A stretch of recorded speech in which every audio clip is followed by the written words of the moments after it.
call this meeting to order. This is the regular school board meeting of the Northfield Public Schools. It is Monday, December 9th, 2013. It seemed like December, but it is. Dr. Richardson, there were a few items in our table file. Yes, in your table file you'll find the school improvement plan presentations for both Greenville Park Elementary School and the Area Learning Center. And so you'll have those as you can follow along as presentations are being made. You also have personnel items including appointments, also increase, decrease, and change in assignment for this evening. All right, very good. If there's no objection, we will add these items to the agenda as we move forward. All right, we are ready to move on to public comment. This is an opportunity for members of the school district to address the board. So anyone here who's interested in addressing the board? Okay. I would request that you do so from the podium. Sure. Please identify yourself, what group you represent. This is an opportunity to share with the board, but not an opportunity for dialogue, and we would ask that you keep your remarks to about 3 minutes. Okay. Thanks. I'm Dave Dockendorf, father of Cooper Dockendorf, child at Sibley. I'm here to voice my concerns about the option of moving the DCD program from Sibley to Greenville Elementary next year. I feel as a parent that it's potentially damaging for these 4 children to be moved schools. I've been assured that these programs and classes like this have been moved before and that things were fine. But to move a grade or entire classroom of children to another building is a little different than what's being proposed here. These children are still with their class. They're not alone. This move, I argue, is a little more devastating. The DCD students spend 2/3 or more of their time mainstream in a typical classroom. The school board is suggesting that we take these 4 children out of their classes, familiar setting of support group, and move them to a new school, while they will spend 2/3 of their day starting over. The fact that this was not mentioned as a con angers me as a parent. For Cooper, he spends about 3.6 hours of his 32-hour school week getting services outside his classroom. I can't believe that 11% of his school experience outweighs the other 89%. We worry about losing what we would be losing in that 89% of the time. Any parent would be worried about this, but especially as a parent of a special needs child, I worry about acceptance, friendships, and bullying and inclusion. We've been very fortunate at Sibley, due in part to our 5th grade daughter, her friends, our neighbors, and friends that Cooper has made from years past. He is known and accepted at Sibley. He is invited to birthday parties and bullying is not an issue. He is loved and he is accepted. To quote my daughter, Cooper is kind of famous. On more than one occasion, my wife and I were told that these decisions are being made in the best interest of all the children in the district. I would invite anyone involved in this decision to sit down and discuss and outline how this benefits our son in the time before the vote in January. All we are asking is that the school board, as they move forward, thinks of this more as a move that affects only 4 children, but that they seriously consider the details concerning this move and the profound impact that it will make on these children, their relationships, and their emotional well-being long term. Thank you.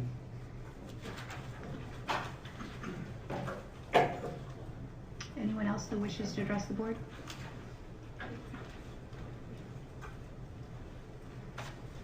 Hi, my name is Angel Dockendorf. I'm here to speak on the same issue, removing the 4 children in the DCD program.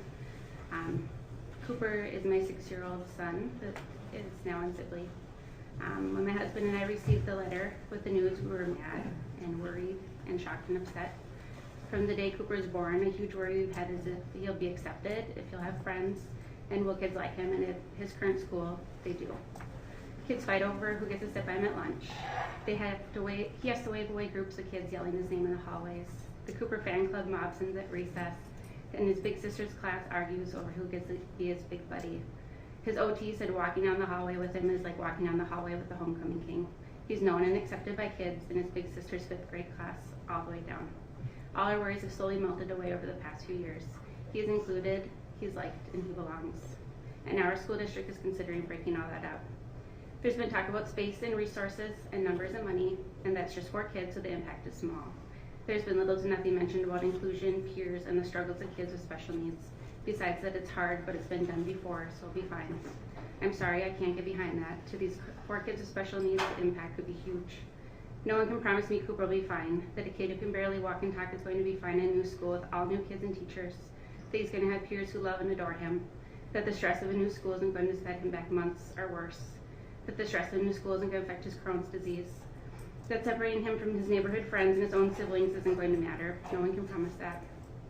The fact that he's in the moderately disabled program means a large part of his day is spent in the regular classroom with typical kids, so to us that is his program, even more so than the specialized room he spends as small amount as possible time in. We want him to be mainstreamed, to receive his services inside the classroom as much as he can, and he does. Nearly 90% of his time is spent with his typical peers. So in all that work we have built on for almost 2 years is easily dismissed. It's awfully hard to swallow. To uproot the kids who have the hardest time adjusting and adapting, no matter their numbers, is cruel and short-sighted. We're truly hoping our school board can see beyond the numbers and see the kids, our Cooper, and realize that he counts too. Thank you.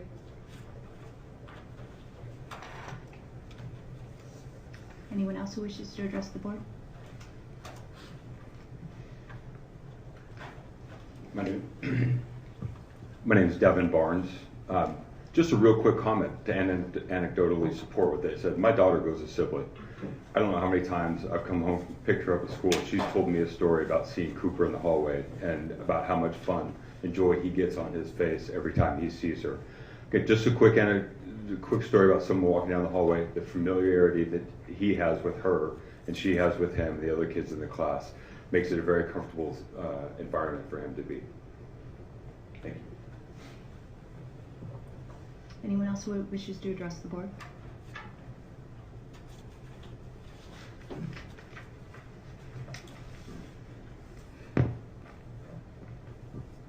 I'm Carl Kasky, member of the city, taxpayer. Enjoyment in terms of school and education, strong supporter of education, and voted for every levy that's ever come along since I've been here. Looking forward to some more. But at the same time, I read all this stuff about our government and how our new legislature is doing all it can to support education and local government. And so we had a good session when they did this, and our local legislator, David Bly, wrote this nice thing. It said, our investments in education and local government aid are also helping to reverse the trend of perpetual property tax hikes, especially in Northfield.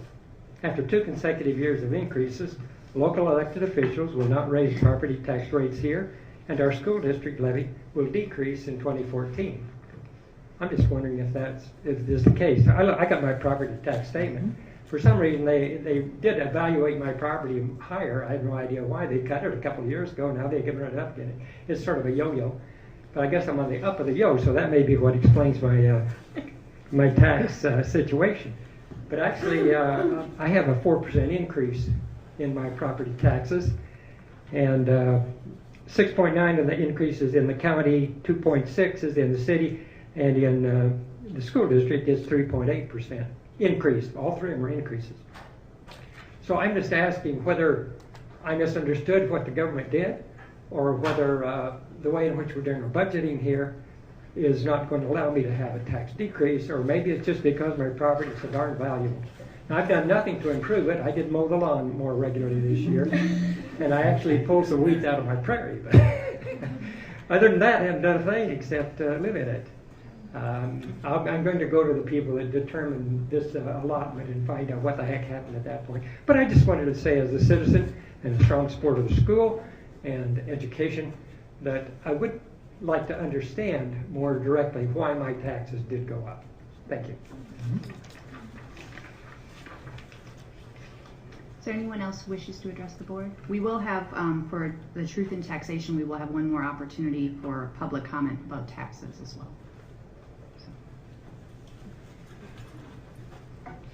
My name is Josh Berg. I don't live in Northfield, don't work in Northfield, but I have friends that live here and that are impacted by this talk about moving the kiddos from their school.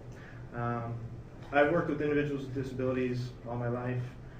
Straight out of college, worked with kids with autism, did ABA with them for about 6 or 7 years. then worked with group homes and managing them for another couple years, and now with the Department of Health. The biggest thing that I've learned throughout, I guess, my short career is that consistency really matters. And what may seem like a maybe not simple decision, but an easy decision to move some kids from one class into another, maybe no big deal for some typically developing children. I think about the impact of changing routine for my own two kids who are, typically developing it, and the concern I get, over little changes. The impact that this would have, I think, on these guys with disabilities is much more than anybody actually thinks about. So I'm not asking, that you guys throw everything away and make the decision just for these four, but just to really think about it and understand that it's a decision that's not going to, like Angel said, not just going to impact the short term. It could set them back months, the friends, the environment that they've gotten used to over their whole school age, and they might not even be completely comfortable yet. And now to completely reverse that and to throw them into a new setting, it has big impacts. So I just urge you to go through all the options that you have. If you haven't gone through all the options, figure them out, do the due diligence, and just make sure that you're crossing all your T's and dotting all your I's, because it has a really big impact, not on the families, not on the teachers, the schools, the friends, on the kids themselves, the people that actually matter, that have the disabilities, that already have a full plate in front of them to deal with. So that's all that it is. Anyone else who wishes to address the board?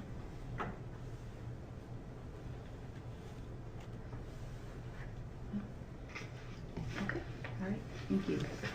All right, we are ready to move on to approval of the minutes. Board members, you have in your packets the minutes from the last school board meeting, which was on November 25th. I would ask for a motion to approve the minutes. So moved. Moved by Ann, Second. seconded by Julie. Any discussion? All those in favor of approving the minutes say aye. Aye. Opposed? Motion carries. The minutes are approved. Announcements and recognition. I have two announcements this evening. First of all, in celebration of the 92nd American Education Week, Northfield Public Schools, Northfield Education Association honored several of our staff members for the years of service to the district at the annual staff appreciation breakfast, which was held on the Wednesday before Thanksgiving. For 40 years of service to the district, Lee Engelby; 30 years, Jeff Eckhoff and Mary Hansen; 25 years, Sherry Hagan, Gail Cole, Mary Magnuson, Arlette Nelson, and Connie Nelson; and 20 years, Kevin Dahl, Dan Koost, Dave Piper, Kim Slagers, Earl Weinman, and Deborah Winkleman. The NEA also gave the following awards. Their Friend of Education Award went to the founders of the Accelerate Northfield program, Fritz Bogart and Rachel Matney. The Paraprofessional of the Year Award went to Lee Murray at Bridgewater, and the Teacher of the Year Award went to Kathy Penning, who's a vocal music teacher at Northfield Middle School. So again, congratulations to all of the awardees and to all of those individuals for their years of service to the district. Would also like to announce that the Bush Foundation has announced that the Northfield Promise is one of its inaugural Community Innovation Grant recipients. Northfield Promise was one of only 34 projects that were selected for funding. There were over 600 applicants from Minnesota, North Dakota, and South Dakota, and the 23 Native communities. This 2-year, $50,000 a year grant will help with some of the infrastructure support to launch the Northfield Promise over the next 2 years, and will provide the seed money to really get the action teams going. So again, congratulations, and obviously as part of Northfield Promise, school district is very excited about how this will help jumpstart and get this program really moving very, very well. Also, I was just double checking. I see Cheryl is here, but I do not see, is Gary here? He's behind the screen. Gary, can you come out from behind the screen? There he is. Just a little farther, Gary. You think I'm going to embarrass you? No, I would never embarrass you. Anyway, I just wanted to make everybody aware, and I think board members are aware, this is Gary's actual last official school board meeting. And actually probably is already several days overdue in terms of the completion of his contract for this year and his movement into, it won't be retirement, I don't believe, Gary. I think it'll just be another phase in your life. But Gary has been an outstanding director of student services and special ed director. I think as most of you know, is looked at around the state as probably the dean of special ed directors in terms of work with MDE, his work in terms of the development of special education law and rule, and we want to keep. Yep. Right? Do you have something to add? No. Okay. I'm just warming up. But also has been a great colleague and a great administrator in this district. I think has carried us a long way because, again, as you think about when Gary came here, most of the programs that we have in the district that are outside of those that occur in the classroom with resource room and whatever for special ed didn't really exist here. Most of the time we were sending all of those students to districts outside of Northfield, trying to support those programs as best we could. And I think Gary very much has taken the leadership role over the last decade and some years in terms of really helping us to think about how do we provide as many of those programs inside the boundaries of the school district and to meet the needs of our kids without having to send them to Faribault or to the Twin Cities or to other locations. And I think has really shepherded us well as we move through that process. And for that and for his friendship, I am very grateful. So thanks so much, Gary. We really appreciate it.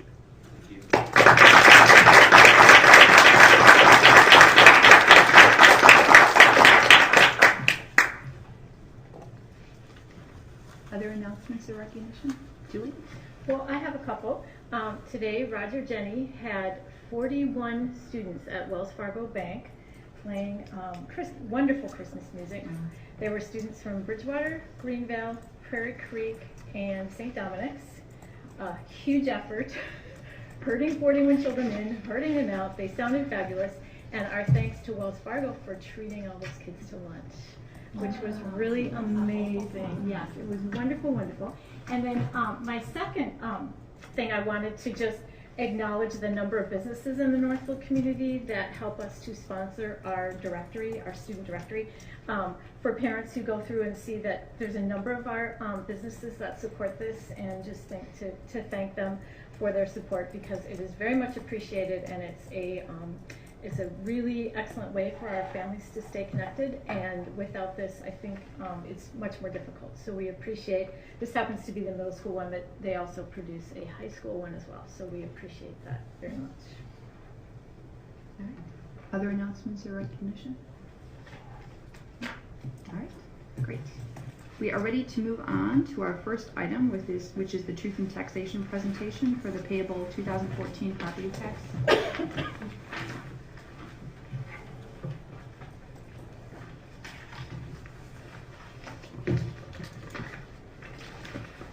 Good evening, board members and members of the community. This is our annual Truth in Taxation presentation. As you recall, several years ago, the state changed the rules where we used to have to have a separate Truth in Taxation hearing. They now allow to have this presentation during our regularly scheduled board meeting, making sure that there's an opportunity for public comment at the end, which we will offer an opportunity for public comment about the budget and taxation here at the end. I'm here with Al Mertersdorf, our Director of Finance, and we're going to, as we said, tag team this presentation, so we'll get started. So let's take a look at our 2014 property tax levy summary. Overall, our maximum levy authority went down about $158,000 or 1.04%. And you might want to know, why did that go down?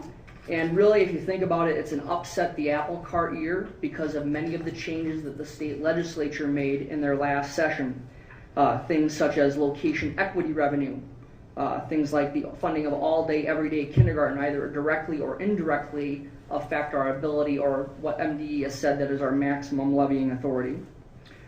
We also had a reduction in our debt service as a result of our refundings. As you know, we've been very diligent, starting with Tom Stringer several years ago, Stephanie Schauback after that, and Val as well, looking at what is the right time for us to essentially refinance some of our debt on previous capital projects like the middle school and Bridgewater. While it's not a perfect analogy, the money that we have saved is analogous to a person refinancing their home. The district doesn't save the money like you would as a homeowner, but our taxpayers do save that money. And that was to the tune of about $60,000. And so while it seems small in the overall grand scheme of things, it's just an example of our diligence in trying to make sure that we are saving as much money as we can on those pieces. We also had a reduction in our operating capital levy. We're still getting the same amount, but just the shift between state aid and local property tax is adjusted to where we're getting more in state aid. And then another piece is that we did have a reduction in our other post-employment benefits, or OPEB, and it really was a result of having less retiree payments and a decrease in our implicit rate subsidy based upon a recent actuarial evaluation that happens regularly about what is our commitment going forward with that, and we routinely get adjustments to that, to our OPEB liability. So in summary, our levy that we're proposing to you is a just under $15.3 million, and it's actually a 0.52%, or about $79,290.53 less than what our levy was last year. So not only is our levy authority less than what it was, we're also levying less than we actually levied last year. If we take a look at the levy authority versus certification, our pay 2014 property tax levy seeks to maximize the authority that we have by MDE. And again, even with seeking that maximum authority, we're still reducing our overall levy by $79,290.53. And a key piece is that you'll notice that we had that difference of $158,000. You remember last year we under-levied slightly ironically by about $79,000.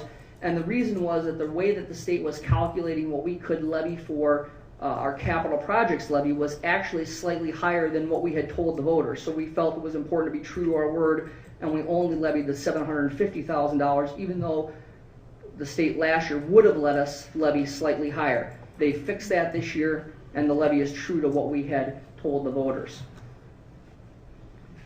This particular slide just shows where the levy actually goes to.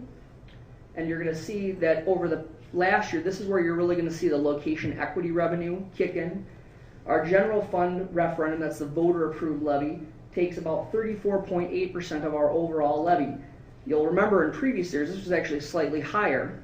And the general fund other, which is 21%, that includes things like location equity revenue, operating capital, health and safety, our building lease, and OPEB. That's up slightly more than what it has been over the past couple of years at 21% of the entire levy. And again, it's the recategorization of several of these pieces as a result of the 2013 legislative changes. 36.6% is debt service, again, things like paying off the middle school, paying off Bridgewater. Our capital levy is at 5%, and community services 2.6% of our overall levy. This slide shows essentially the same information, but just in a slightly different way. So again, what we'll look at is we're going to go ahead and look at the general fund portion of the levy, the community services fund, and the debt services fund. And you can see here how the 2013 certified levy compares to the proposed levy. You'll see the decreases and the slight increase in the community services fund. And you'll see again that we're reducing our overall levy request by $79,000, again 0.52%. This final graph here shows the difference between the voter approved and our other, and again those are the two large categories, but this in terms of what we had shown on the previous slide. And again, you'll see that the change in the voter approved levy going down about 11%, the other going up 32%. Of course, there's less money in the other one to start, so the percentage is larger. But again, that is that recategorization based upon the location equity revenue and that new strategy of using that for funding. Now you're going to have the real person talk. Val is going to talk about the detail here. Okay, so as part of the truth in taxation requirements, we are supposed to talk about the current fiscal year budget. And in the last several years, we've taken the opportunity to just revise the budget now that we have several things that are more final. So we have our audited information from the previous fiscal year, which you approved at the last meeting. Our October 1st enrollment is no longer a projection. We have finalized the contract with the NEA, so we know what those dollars are going to be. And we also have our allocations from the Department of Education for our federal dollars.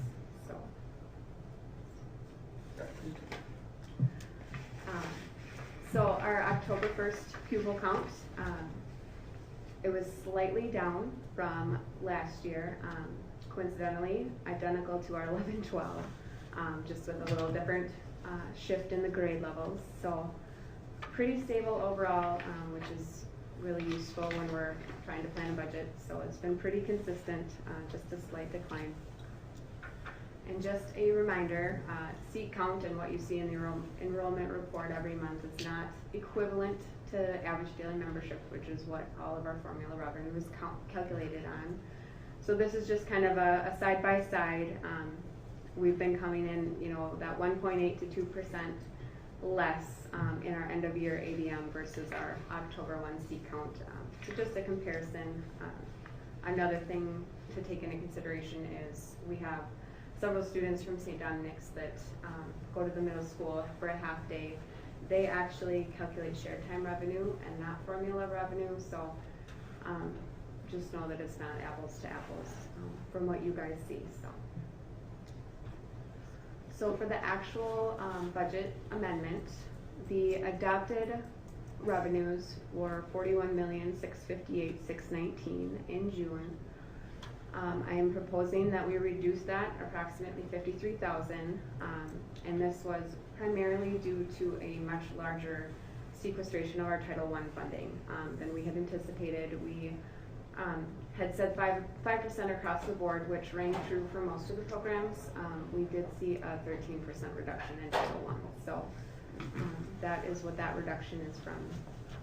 Expenditures approved at $41,381,110, and we are showing a really significant increase in the expenditures. That is primarily due to the expansion of our special ed programming with CREC. Last year, they added 2 programs that have been really great for the kids, but a lot of the special ed costing is reactionary because you're just not sure how much it's going to cost and how many kids there are going to be. So we used our audited data to come up with the costs that we were projecting for this year, because now we're hoping it'll be a little more stable. The program's still relatively new. So that was about $400,000 of the increase, the offset being the federal expenditures coming down to match the revenues. So that is the detail on the actual numbers. This is showing you with the fund balance. I have our audited results and what we had for the adopted budget, and then now what I'm showing for the revised. We did end fiscal year 13 better than we had anticipated, so you can see that beginning fund balance is actually a little higher than the adopted budget. Still projecting to grow the unassigned fund balance just about $167,000, I think. So a little less than we had projected, but still going in the right direction. And $9.4 million of unassigned is not a bad position to be in. So that is all the details, I think. So now I would welcome any questions that you guys might have on this, and then we can open it up for public comment again. Board members, questions?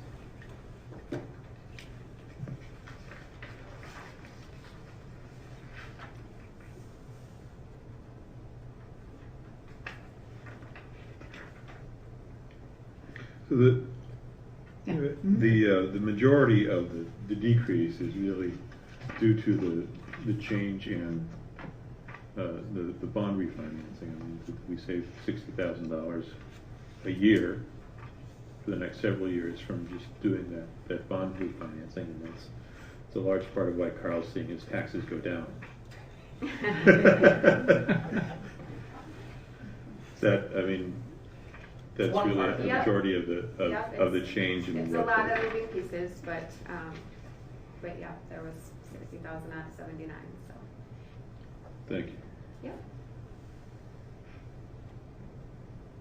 Other questions?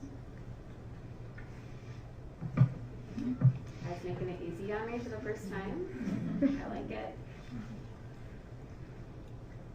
All right. Do you want to share with Carl the situation in terms of why when your valuation goes up, your taxes may go up even though the overall tax ask for the district went down?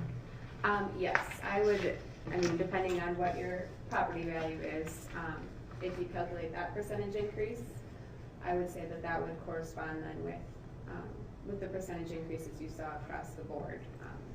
Because if your property value had stayed the same, your taxes from the school district would have gone down slightly. So I would double check and see why they valued your property higher. But that is probably what's driving the increase. Yep. It's that extra lawn mowing. It would look too Yeah. nice, I think, when Yeah.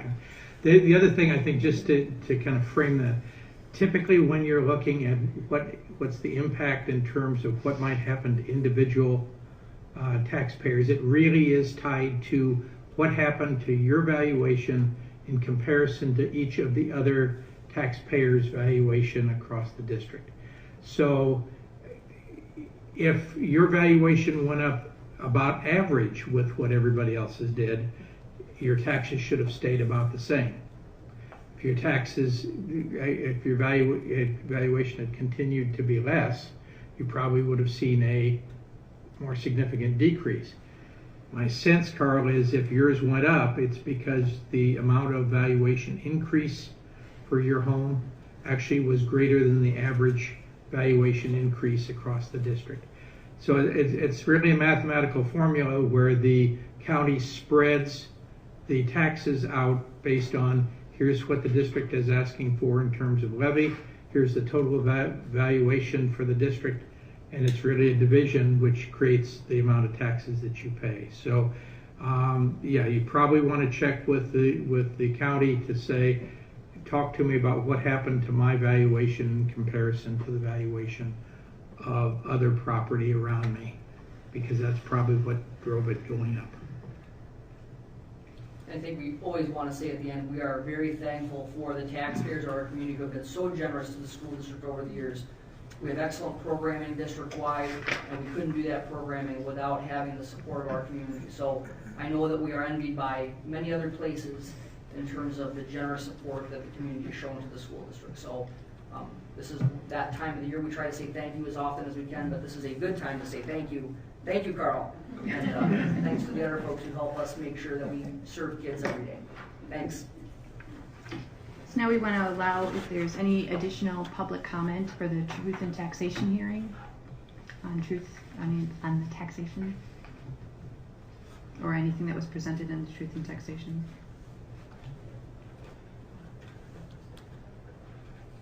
Okay. All right. Very good. Thanks, Val. Thanks, Matt. We are ready to move on to our second item for discussion report, which is the school improvement plan. Is it Greenville or ALC going? ALC first? All right, great. Board members, I will remind you that in your table file you had some additional PowerPoints.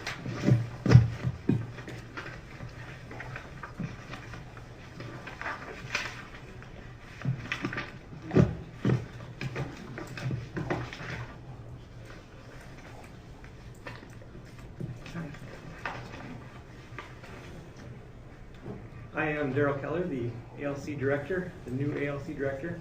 So part of the report that I'll be giving, I inherited, and then the other part is the new part for ALC going forward. So, jumping right into it, I'm not quite sure how familiar you are with ALCs in general, so I put together a few very brief slides of generalities of ALCs, just so you have an idea of what they are, what kind of programming they are. So characteristics of ALCs, all this came from the MDE website, so you can go there. It's a little hard to navigate, but you can get through a couple things. The at-risk dropout section is the one that you're looking for. But some of the characteristics, smaller class size, we currently have 5 to 15 are our class sizes, anywhere from 5 to 15. We do have year-round and evening programming, so that's a distinguishing factor. We try to do the hands-on experiential approach as much as possible. So a little bit different approach. We try and limit lectures. We try and limit sitting for too long. Try and get kids involved, experiencing learning as much as possible. So those are some differences. Differentiated instruction is also quite large. When you have 5 in a class, it makes it a whole lot easier to differentiate than when you have more than that. So that's an advantage that we try and take advantage of. Some additional resources we have, chemical dependency counselor part-time, a social worker part-time, and access to the school psychologist. So those are some additional resources we have for students that have those needs. Another huge focus that the ALCs, not only our ALC, but the ALCs in general, try is the relationship building, the family type atmosphere. So we do a lot of purposeful things for that. Field trips are one. Just having the smaller class sizes so teachers can really develop those relationships is another. We have very concrete strategies that we try and implement to get that relationship building, that atmosphere developed in ALCs, not only ours, but ALCs in general. Another thing is independent study option ALCs can do, whereas traditional settings can't do. And independent study is very much, as it implies, it's independently, so each student is independently working on something just for them. It's not a class where they're going together with a teacher. They have something just for them that they go through to earn credit. And then over on the right side here, I have a graph of currently the ALC population in the state, 163,000, a little bit more than that. If you look, a large chunk of that is targeted services. It's the other part of my job is the targeted services coordinator. A large part of that, over 100,000 are in that. And for ALCs down at the very bottom, we're a little over 50,000 in the state. To get into an ALC, there are certain requirements. This is currently the requirements as they stand. There is some talk on whether or not this will stay, but right now the law is they have to meet one of these 12 criteria in order to attend an ALC. And so you can kind of read through those. I won't go through all of them, but it's if they're behind on credits, if they're things like a parent or pregnant, if they have experienced homelessness. Some of those things are the criteria in order to get into an ALC. If they don't have one of these, then they are not able to attend an ALC. And so the Northfield ALC in particular, currently we have 46 in the day program enrolled. That number fluctuates quite a bit. We were at mid-50s at the beginning of the year. We're down now. My guess is that's going to be on the rise here at the semester break. So as students get behind on credits, then often they look to the ALC to recoup those credits and get ahead. Because we do have some things in place where we can help speed that process with them. So my guess is at the semester break, that number is going to skyrocket as it normally does. 12 in the independent study night class. Actually, we had a couple more. We have night classes Monday and Thursday, and we had a few more show up today, so we're at actually 15. 187 in targeted services, and there's the breakdown. The new approach that we have implemented this year at the middle school is the club model, and Erin Mayberry is here, and she's helping with that. So we're doing some new programming there at the middle school level, and that may grow too. So the specific programming at the ALC here in Northfield, we have all the core areas. We also have the Read 180. We do have ART, which is fantastic. We have some indirect special ed services. And then some of the other highlights, we have a small business class where the students sell candles. And as a update, in November they had the highest ever sales. They donated, what they do with money that they make is they donate it to the food shelf. And it was over $800 that they donated, which was the highest they've ever done in 1 month, so fantastic for them. We do have the backpack program, started at the ALC. Independent study program during the day and evening. We have it in the day a little bit as well as the evening classes. And then some collaboration opportunities that we've had this year so far. So here's the 2012-2013 site progress report. So this is the one that was in place before I came. The Northfield ALC will improve overall attendance rates to 90% by the end of the 2012-13 school year. Some of the things that they did was research, collected data, and surveyed students. On average, at the end of the school year, the daily attendance for the 2012-13 school year was 82%, so just slightly under that goal. And it is good to point out that 82% is pretty fantastic for ALC attendance. So even though they fell short of the goal, that is a pretty impressive rate that they had there last year. And as you noticed too on the slides, I put we had a door decorating competition, so you'll get to enjoy the Christmas spirit. There's some slides. The site progress report number 2, the goal number 2, to increase the percentage of ALC students passing the MCA reading, math, grad writing test. One 9th grader took the grad test and was not proficient, although 50% of the 10th graders were proficient. This was a 14% increase. And then the 11th grade students declined 8% on their proficiency of the math test. ALC will continue to offer Read 180 and Applied Math to those struggling in those content areas. And that's what we are doing this year. So for the 2013-14 school year, here are the current goals. The overall theme of attendance is one that a lot of ALCs struggle with, and so we decided to keep that goal, change it a little bit, but because it is so relevant for our day-to-day operations, we decided to stick with the attendance as our goal. So I'll read through this and then explain. It's a little bit wordy of a goal, trying to get all the smart pieces in there, but at least 80% of the students will increase their daily attendance percentage per grading period for each grading period throughout the year until they've reached at least 85%. And what that means is if you skip down to the bottom and you see use the laser pointer there, percent of students over 85, right now we're 56, 55.7, roughly hovering around 56%. We want these numbers to be at that 80%. Students will be at 85%.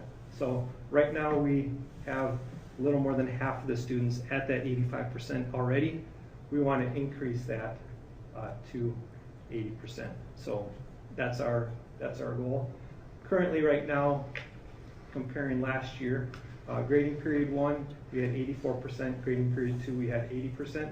And you may say, grading period 2, we haven't even had a semester break, how's that possible? We actually have, as part of that system that we have in place to help students accumulate credits faster so that they can get caught up on credits, we have a little bit different system. So we took the semesters, sliced them into quarters, and then took those quarters and sliced them in half as well. So we actually have 8 grading periods in a year as opposed to just 2 semesters. And that combined with the block schedule allows us to offer more credits. So we actually have 2 grading periods down. The third one is done tomorrow, so it's right around the corner, but there's no current data for that one yet. So 40% have increased their attendance percentage from grading 1 to grading period 2. So that's where we are with our first one so far. Continuous improvement plan number 2. At least 90% of the students will receive a higher percentage of credits attempted. This one has changed from the MCA testing focus to credits earned, again, because of the relevance of it for our program. The testing is relevant because they have the same requirements as students at the traditional high school, so they still have to meet and pass the same tests that they do to graduate. However, to earn credits is a large focus because many of them are behind on credits, and so we want them to earn as many credits as they possibly can. And so that's why we changed our goal number 2 to reflect that that's a huge priority for us. The attendance and the credit accumulation. So 90% of the students, what we want them to do is continue to improve on how many credits they've earned until they get to that 90% or above. So currently, if you look here, grading period 1, 75% of the total credits that were out there were earned, and grading period 2, 65. We had a little slump there, a little drop. 43% increased their amount from period 1 to period 2, so we did have a chunk that did improve on their credit accumulation, but we definitely want to increase that amount as we go through the school year. So I'll tell you here later how we're planning on doing that, but that's our goal number 2. Any questions so far? Is that far? No, Ann? I have a quick question. Could you Yes. just explain a little bit more about the club model? Ah, yes. So the club model, it's not directly related to any of these goals, but the club model is the targeted services after school programming. What we've done this year is we've added to our current targeted services after school programming by introducing the club model. And what that is students can sign up for or elect certain clubs. So far we've had sewing club, book club. Aaron may have to help me out here. Sewing club, book club. We had a what was the other? Cooking club. Yep. And we have Very popular with after-school, middle school age kids. Oh yeah, that is a popular one. And we have a couple more clubs coming up in the winter. What the purpose is that it's a little bit, for the after school, there has to be the academic component, and there also has to be a social emotional component. And so what we're trying to do is fuse the two so that the middle school students don't feel as though they've been in school after school as well. It feels different. It can't be the same that they experience during the day as targeted services requirements indicate. So it has to be different, it has to be set up differently, and the club model does just that. So it gives them the educational value, but disguised, if you will, in a club format, so it's done a little bit differently.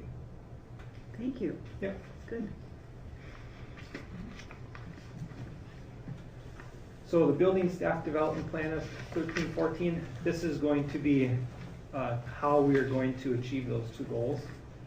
So how are we going to achieve the 2 goals that we have set? Staff trainings, PBIS team, Odyssey software, map conference, and PLCs. And I'll go through these here in the next few slides of what that exactly means. PBIS addresses climate to ensure a welcoming and positive educational experience. Going back to one of those very first slides, we're really trying to focus on that atmosphere, that experience that the ALC's students get when they walk in the door. What does that feel like? For a lot of them, that's judging on how they're going to respond. If it's welcoming, if it's inviting, that's going to be much more responsive for them than if it's cold and not inviting.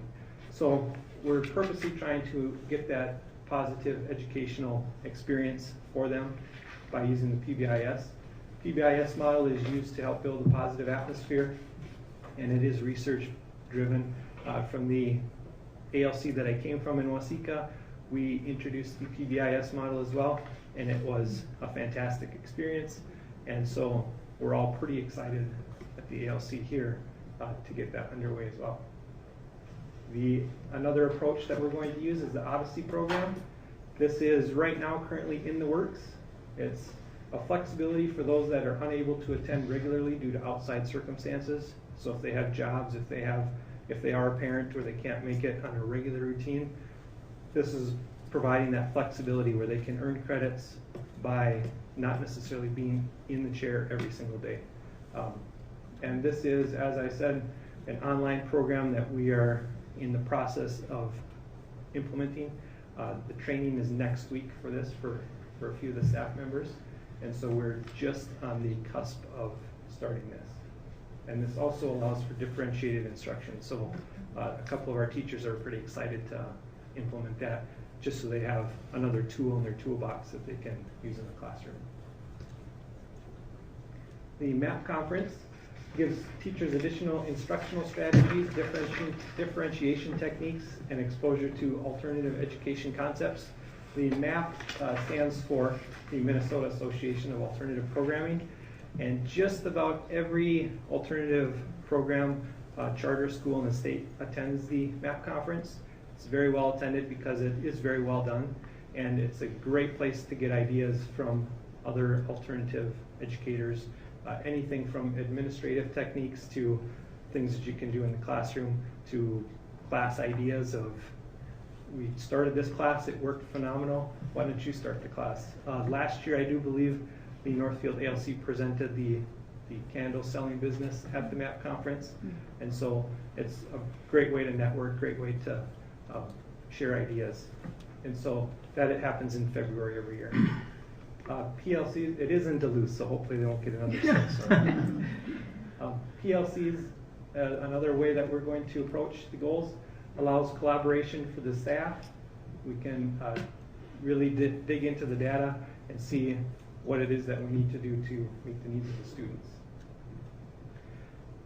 I'll just jump back for the first two there and get a little bit deeper just so you have an idea of what this really means.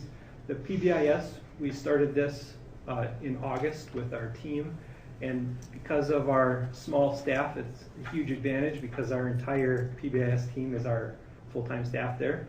So it's a huge advantage that every time we went to the training, everyone that was at the table was someone that's at the ALC all day, every day. So it was phenomenal.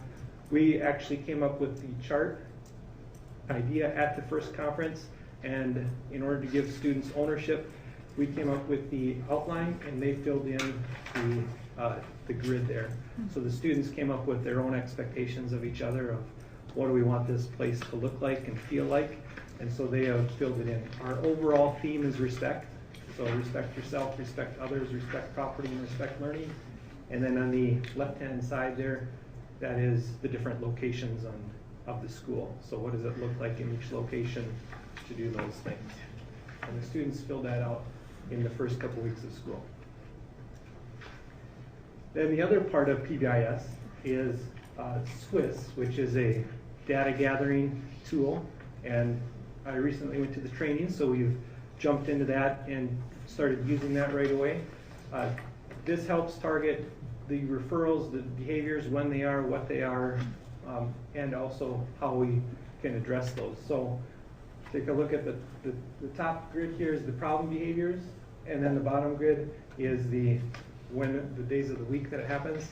I put the bottom grid in there because there is a long-running, I don't know if it's a joke so much, but that Tuesdays are always the craziest day of the week for some odd reason. And so, lo and behold, Tuesdays is the spike in our referrals. I'm not quite sure why that is, but it definitely holds true, and the data shows that for some reason Tuesdays is the day of the week. You know, you'd think it would be a different day, but Tuesdays seems to be. But so far we've had 21 referrals, and this is really helping us identify. It has a whole lot more areas than just these two. This is just a sampling, but you can really dissect the data and see exactly where things and what things are happening. Another thing for the PBIS, we had a poster competition that was very well, there's a lot of interest generated. It got very competitive. So we had the PBIS, the chart that we had, the teachers wanted to break that up. So I broke that up into different areas, and those are in parts of the school, but they wanted to have the students make that their own. And so we had a competition where the students designed posters for the different areas, and then had a breakfast pizza party for the winners. And so the math class had a very clever accept differences for the subtract, multiply efforts to stay focused, divide the work to keep the school clean. So they had a very clever theme around it. And then the English teacher just went with the cuteness factor and had potato head and peas in a pod. And so it went really well. The students enjoyed that quite a bit. And then the art teacher, Rafi, made a trophy out of clay that's going to be the traveling trophy. So every year, as they make these posters, the traveling trophy will go to the overall winner. The second part that I'm going to dive a little bit deeper into is the Odyssey-ware, in case you're unfamiliar with that. It's an online program that has a variety of courses integrated with the Minnesota standards. This I'm pretty sure you can't read, but each one of these colors is a subject area, and then you can kind of see, just get an idea of how many different courses are in each subject area. There's quite a few, and there's also career technical choices on this side. We're going to be using this for the IS, the Independent Study Programming, the credit recovery, and other needs. Anytime there's flexibility needed, this is a fantastic resource to use. So, as I said, we're just on the cusp of this. I have had experience, not with this exact program, but something very similar to it, and it really is a useful tool that students, once they realize what it can do and what it is, there are some that take full advantage of this opportunity. Are there any questions for me? Board members, questions? Julie? Well, I think that Odyssey work is really exciting. You know, one thing that, you know, we all recognize as part of the biggest challenge for ALC students is just how complicated their lives are, and how many, you know, how many challenges and struggles they face outside of the classroom. And so to have this vehicle for them is really amazing, and should be, I mean, it's going to be no doubt a game changer. Is it possible that they could do Odyssey-ware solely and not have seat time within the building, or is it a mix? We're going to stay away from the solely online, Okay. just because of my past experience and the research. If it's solely online, the completion rate plummets, whereas if you have exposure to a teacher that helps you through that content, then the completion rate of those credits jumps back up. So we're going to try and steer clear of the solely online, and still have them have exposure to a teacher that'll help them through with questions and that kind of thing. Well, that makes a lot of sense. I mean, for all the board members that come to graduation every May, you really get a sense for how close of a relationship those students have with those teachers, and it's an amazing staff at the ALC, and they care about every single kid in that building. So, I think that's one of the hugest advantages to the ALC, is this personal relationship that everybody has in the building with those students. Yeah, I would agree. And there's been numerous students that have already come back through the doors of they've already graduated, they just come back to see how things are going. And so, like you said, it's a testimony to the staff that they build these relationships, and once they graduate, it's not over. Students still come back to check in. Can I ask one more question?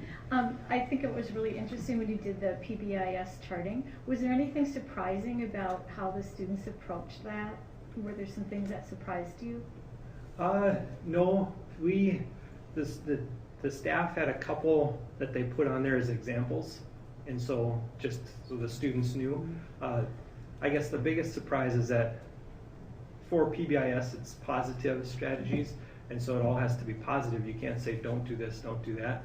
And so the students grabbed onto that concept quicker than the staff did. When we went through with those couple examples, you know, it's easy to say, well, we don't want them to do this, but to think of the positive spin on that was more difficult for the staff than the students. They grasped onto that and ran with it pretty quick. So That's interesting. Yeah. Thank you. John? What is the focus at the ALC at this point for its instruction? Is it to have the students in the seats, or is it more focused on the individual instruction? Right now, we have a mix, actually. So we have the day program, which is that in the seat where you're going through a class with 5 to 15 people.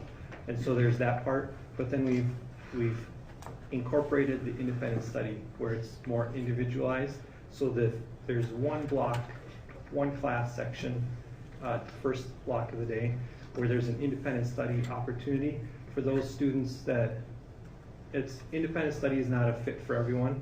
And so for those students that it is a fit for, we have that one opportunity where they can individually just, here's what I need to do, I'm going to do it by myself and run with it.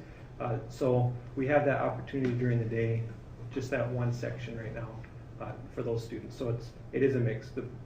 The majority is where they're going through the classes together, but there's that one independent study section where students are doing things by themselves. John, maybe to give you a little history. A decade ago, I think, when Gary and I looked at this program, we had some significant concerns because at that point we were spending something in the neighborhood of $300,000 to $400,000 a year to run the program, more than we were receiving. And so a big part of that was that at that time our ALC was totally an independent study program. So basically kids came in when they needed credits. And they stayed or didn't stay depending on their interest. And so we oftentimes did not get a significant number of kids graduating or getting through in terms of their courses, but they were coming in. We looked at it and said the reality is if you're going to have a program that funds itself, then you have to have a seat time program. And so we implemented that program, and I believe it was it 9 years ago, Gary? I think yeah, because I think it took us several months to kind of work through and look at what was going on. But at that point, then we implemented that. We tended to have now in the seat time program anywhere from about 45 up to about 70 plus students at a time, which means we generate significant dollars that help run the program. The program has not only run in the black for the last 6 or 7 years, but also because we have a seat time program, we have the ability to generate money for targeted services. If you don't have a seat time program for your ALC, then you're not eligible to generate dollars for targeted services, which is what supports our elementary program before and after school for those pieces, and our summer program that we currently have, which has been very, very popular and very, very successful. So the whole idea is it is extremely important that we get kids there. Plus the other thing is, as we've looked at our numbers, and a lot of the board members that have been here a few years know, we've been graduating 25 or 30 kids every year. And so we see some really, really positive impact. And those kids are not all just kids that you would be a traditional graduating senior. Some of these kids are coming back after being out of school for a while. Some of them because they maybe are teen parents and they had to deal with that whole issue in their lives or whatever. It's taken them some time to get done, but they've seen some very, very positive results out of that piece. But to really make the system go, you need a strong seat time component. And the independent study really is the extra dollars that help support things that you want to add to the program and activities and different kinds of instructional strategies that you may want to use are available because we have independent study dollars. I think it's important to recognize too that there's 20 to 40 students who earn a traditional high school diploma through Northfield High School because they were able to make up a credit through the Area Learning Center and graduate on time, because the research suggests that if you don't graduate on time, the likelihood that you're not going to graduate goes up dramatically. So every year there's a number of students who are behind 1 or 2 credits who through independent study make up that credit so that they can graduate from the high school on time. So the answer, John, both. Yes, thank you. I just would also like to say, even though I couldn't read several of these slides, even with my reading glasses, this is, I think, the best report I've seen on the ALC since I've been on the board, so thank you for that. And it is worth noting too, as long as we're talking of graduates, we have had 4 graduates already this year, with 1 right around the corner. So they are definitely graduating, which is fantastic. Other questions? Do you can answer? Yes, so I have 2, and my first was the same one that Carrie had. Is I would really love to have a copy of the table, where you have the PBIS across the top. It's page 8 on our slides. Yep. I can definitely do that. And my second I question. was gonna say, I think Anita all we'd have to do is just run a single slide page and it would give you something big enough and then we can just send it out to everybody. That'd be great. My second question, I was talking to a teacher at the Hennepin County ALC, and he was talking about the challenge they are having of bringing standards-based grading into the ALC, and I just was curious if that's on your radar in the future in Northfield. We have talked, we have had the discussions in our PLCs, in large part because of the book that I do believe was distributed last year, was it? And so we've had to talk in our PLCs about that as well. And some of our policies have definitely gone through the rigor with that in mind, as far as, is this best for kids? Is this something that we should have with all the components that we have, that relationship building piece, that standards-based grading piece, what's best for the students there at the ALC. So we have used the text as one of our catalysts for discussions during PLCs.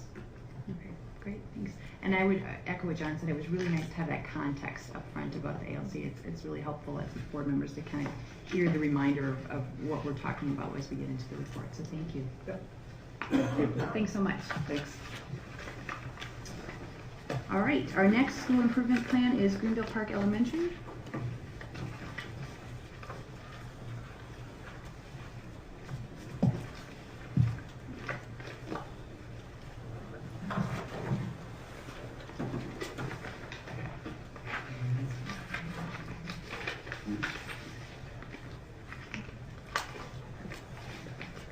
And board members, you have a additional PowerPoint with this as well.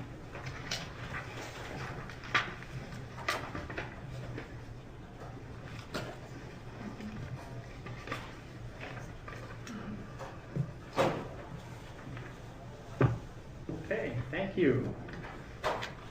I'm happy to be here tonight. I'd like to introduce my team that came with me here today. This is Diane Torbenson, Heather Ryden, and Kelly Edwards. Do you guys want to come on up and stand with us? Why don't you come up when you turn it on? Sure. It'll be easier that way. Then if I have a gap, they can only blame me. So we're here to discuss Greenville Park's 2013-14 school improvement plan. To give you kind of a brief overview of what we'll be sharing today, we'll be talking a little bit about our Greenville Park beliefs in long-range planning. We're going to look at our review of our goal setting and the implications of our goal setting from the previous year, 2012-13. And we'll have Diane Torbenson will talk to you about our reading goals and our action steps. Heather Ryden will talk to you about our math goals and action steps. And Kelly and I are going to stand up here and help you understand what our climate goals are this year. Because this year we're looking at the goals from last year, and last year was just simply to collect baseline data so we know what direction we can go in. So to help you understand our position at Greenville Park, I thought I'd throw this in. This isn't in your packet. I just put this in this evening. I saw this quote by a pretty smart guy. And he said, everybody is a genius, but if you judge a fish by its ability to climb a tree, it will live its life believing that it's stupid. And one of the things that we believe at Greenville Park is that every kid can learn.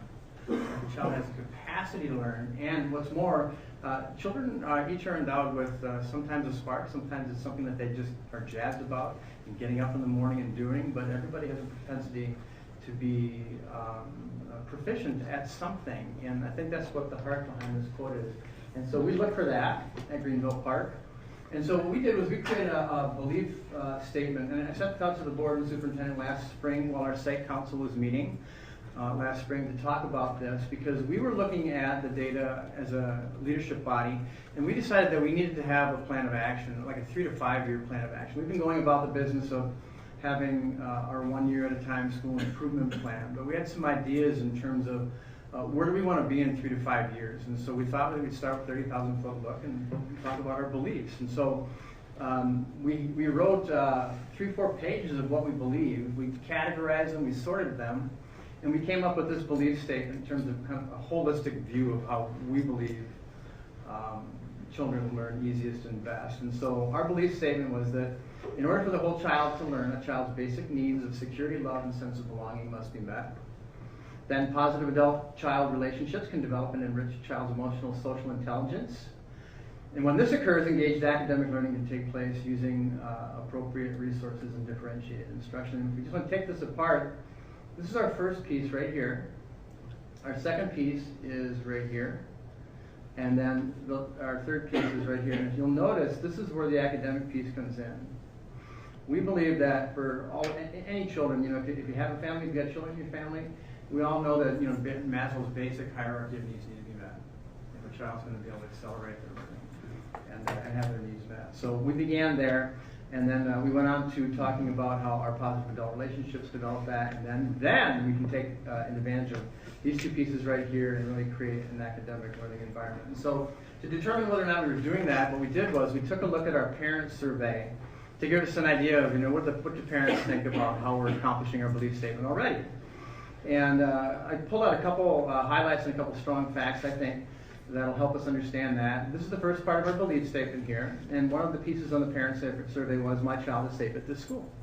And what we have in our parent survey from last year is 55% strongly agreed, 34% agreed, so a total of 89% of our families are in agreement with that statement, that their child is safe at our school. Again, this is the first piece of our belief statement, just to see how we're doing. There's an atmosphere of trust and mutual respect at this school. 68% of our parents strongly agree with this statement, 26% agreed, so a total of, it looks like 94% are in agreement with that, so it's pretty good. We're doing pretty good with our belief statement, I think. The middle piece, then a positive adult-child relationship can develop. Trust the teachers in the school. Parents said 65% strongly agreed, 27% agreed. So you have about 92% in agreement with that as well. So we're doing real well with our belief statement. Again, the middle piece of our belief statement, I feel welcome and respected at this school. 84% of our parents strongly agreed with that statement. And 13% agreed, for a total of 97% of our folks really have a strong feeling about Greenville Park being a welcoming and respecting place. So then the last piece, the academic piece, when this occurs, engaged academic learning can take place using appropriate resources and differentiated instruction. This is the piece we're going to talk about this evening. And so how are we doing with that? How are we doing in 2012, 2013? And I just want to draw your attention to this piece. And I did email out tonight the most current version of, I referenced the task force that met. I just sent out to the board and superintendent our current task force recommendations for our 3 to 5 year plan, so you can look at that as well after tonight's presentation for your edification, and we can I can meet with Chris and we can talk about the implications of that later on. So to really look at how we're doing, I thought, and this is always in memory of Mike Bertelson, because he always wanted trend data. Remember him? He always wanted to know, well, so how's that compare to years before? So I just have never let it go. I haven't let it go yet. So let's look at some trend data, and this is an interesting one. This is our reading proficiency, all school reading proficiency, going way back to 2004, all the way up until this past spring. Okay.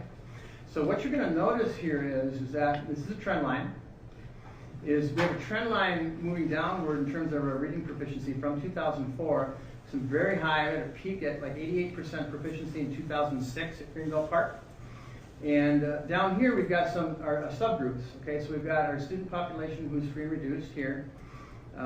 Again, student population Hispanic in the purple line here, and then this piece right here should be the green. That's actually the Yale population. I'm not sure how that changed, but here's green right here. But what you'll notice here in terms of the trend data is we've got a proficiency trend going downward while our subgroups, these 3 subgroups, are rising over this 10-year period of time. And it looks a little bit depressing, but it's also some very good news represented in that. If you take this apart from 2007 to 2012, this is the same graph, but it's only 2007 to 2012 now. Okay, so I'll just go back once. That would be from here to here. I'm leaving out last year, because we want to make a point about that. And we go from this year to this year. And what you'll notice is we maintain very high levels of proficiency in that 6-year period of time. At the same time, our 3 subgroups of purple, our EL students and our Latino population was on the rise as well. And so that graph is as negative as that may seem, because if this trend continues, there's going to come a point where those lines are going to intersect if this continues. But the good news is that we've got a good thing going on. We've had some pretty high levels of proficiency for the past 6 years until 2013. And I just want to draw your attention to this, right? And I know you looked at the school improvement plan, and you looked at the implications and so forth. And this is kind of what I'm getting at here. In 2013, our overall proficiency, all school reading proficiency, went down all the way to, I think, 57% right here. It coincides with the National High Common Core standards on that test, right? And so it's very difficult to say, so how are we doing in reading, because we don't have an apples-to-apples comparison. But I'm going to show you an apples-to-apples comparison in a few minutes here. So here's the first one. What we did was took apart our free and reduced population, our EL population, and our Hispanic population. And in order to find out, so how did we do on last year's test with those new standards? You know, the state percent proficiency went down across the state. We went down, everyone went down, right?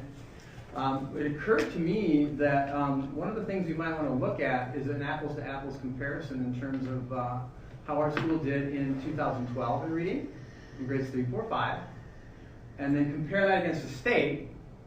So here's our percent proficiency, here's the state percent proficient in 2012, and we have a negative 5.6 difference, okay? Then take the 2013 Greenbelt Park in these three subgroups, percent proficiency compared against the state, and you'll notice that we actually closed the gap in the difference between the two. Does that make sense? So some very good things are happening in terms of our free and reduced EL and our Hispanic population. The percent proficient is very low. State proficiency is very low. Look at the difference between here and here in children who were in all three of these subgroups.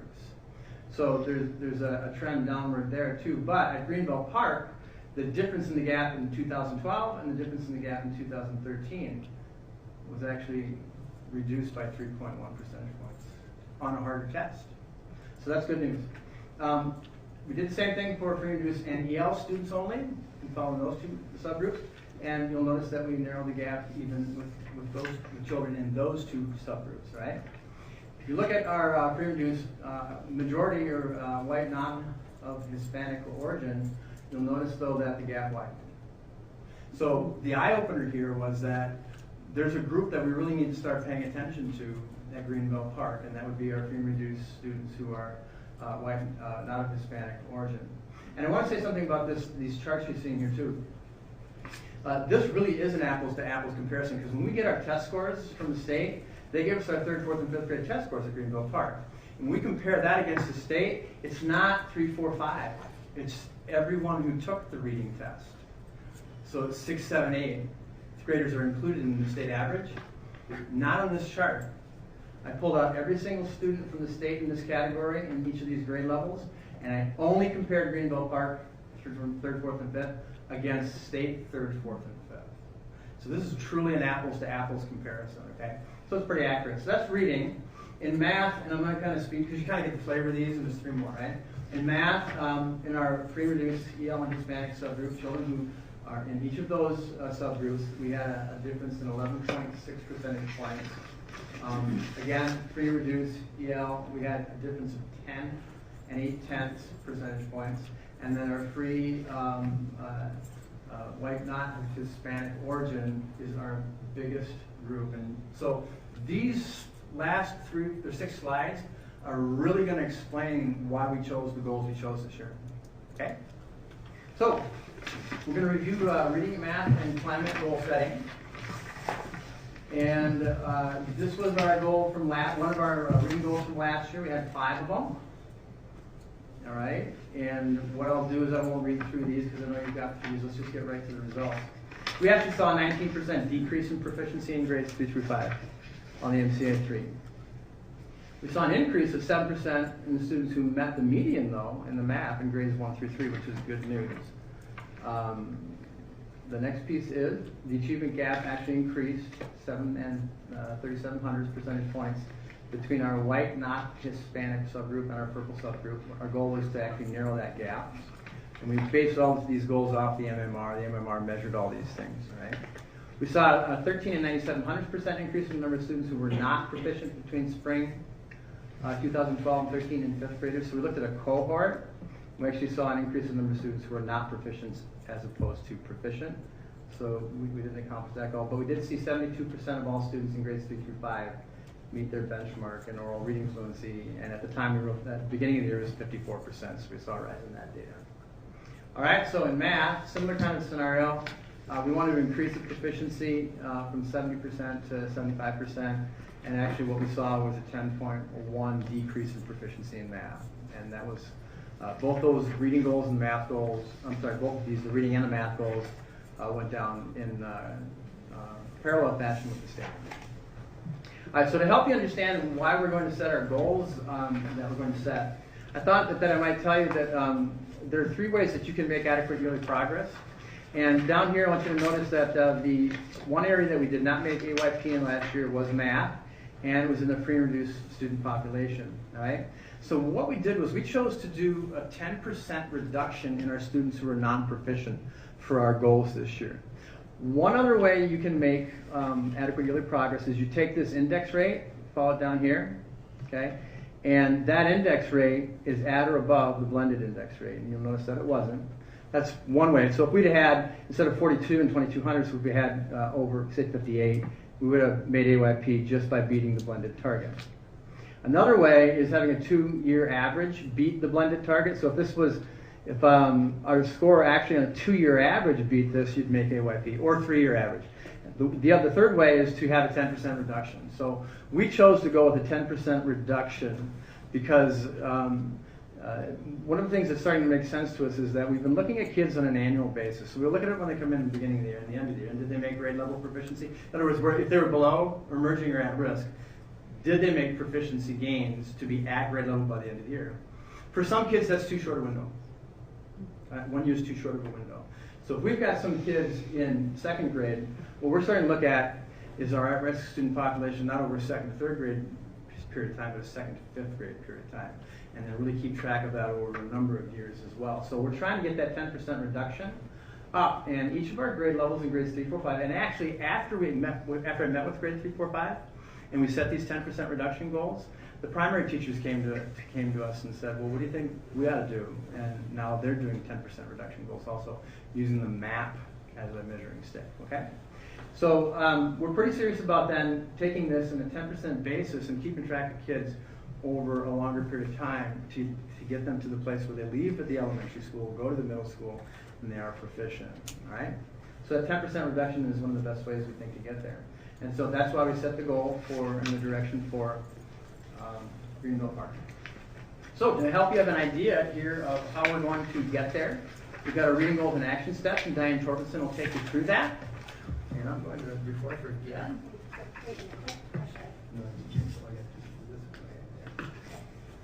So hello, I will walk you through the reading portion of this. And we will start with our goals, just as Dave was saying. We have the goal set for this year as we will reduce the number of EL, or English language students, who scored non-proficient in reading in the spring MCA 3 of 2013 by 10% in the spring of this coming year. And our second goal is to reduce the number of white of non-Hispanic origin FERPL students who scored non-proficient in reading the last year's test by 10% for this coming MCA test. We're going to do that by following there's 12 strategies. And each one, we have some pictures of it in action and some other data as well. But our first strategy is to continue to use the district's language arts frameworks, or the standards and benchmarks, as well as the language arts beliefs outlined in the elementary language arts tutorials to fully embed Reader's Workshop and word work in our instruction. So you see Sari Zakin with her first graders. She's reading a story. It's a mini lesson for her class, and they were listening specifically for the main idea of this book. And then at the bottom, that little picture shows our tutorials and some of our different standards and our beliefs and things that are in our language arts district materials. Secondly, we want to continue to use the Reader's Workshop model for core reading instruction and offer a balanced literacy approach as a means to teach students at their instructional level and differentiate as needed. And we have Mary Beth Youngblood reading a story, doing a lesson on inferring. And we have Sonia Johnson doing a read aloud. And she was really they're very engaged thinking about what they listened to yesterday in their book and what they predict might be coming today in their text. The third strategy goes with using the optimum learning model or the gradual release of responsibility. And it's to guide the instruction and explicitly teach comprehension strategies and decoding skills. We have a Title I teacher and a classroom teacher, and it's kind of the I do, the modeling of the teacher, and then the we do, and then guided practice and independent practice. So gradually releasing that child to doing it independently. And that's happening every day in lots of different areas. And then here I am with a little student, and we're doing a DIBELS reading. We were actually doing progress monitoring, but we're continuing to use the DIBELS reading assessment to benchmark all students 3 times a year. And then we progress monitor those that are below benchmark every 2 weeks. 1 week on some kids, but 2 weeks generally. Our fifth strategy is to use our flex reading time, which is 30 minutes 4 times a week in the classrooms, to further differentiate instruction and teach students at their instructional level. This is a 2nd grade class doing Words Their Way that I'll talk about in a minute or two. And it's really nice that the teachers can send kids to different classes and then they get their independent level. So in Words Their Way specifically, they get to work on a skill that targets them exactly where they're at. And then we have our professional learning communities. And here's 2 different groups, our 4th grade group and our 2nd grade group.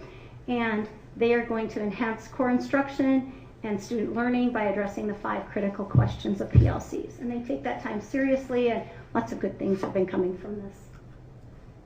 I have 2 data slides on top of each other, but what you see is we provide teachers with data, resources, staff development, and support in the area of reading. The top picture is we have data retreats after each benchmarking period. So we had one in October after our first benchmark, and then we'll have another one after our January benchmarking.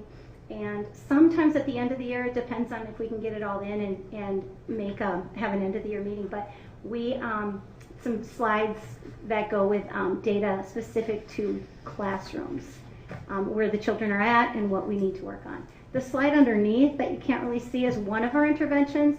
We get a graph each day, and this was a child doing oral reading fluency, and this particular case was a boy that was reading the same passage up to 3 times, trying to meet a goal, and it's been very successful. We're excited about that.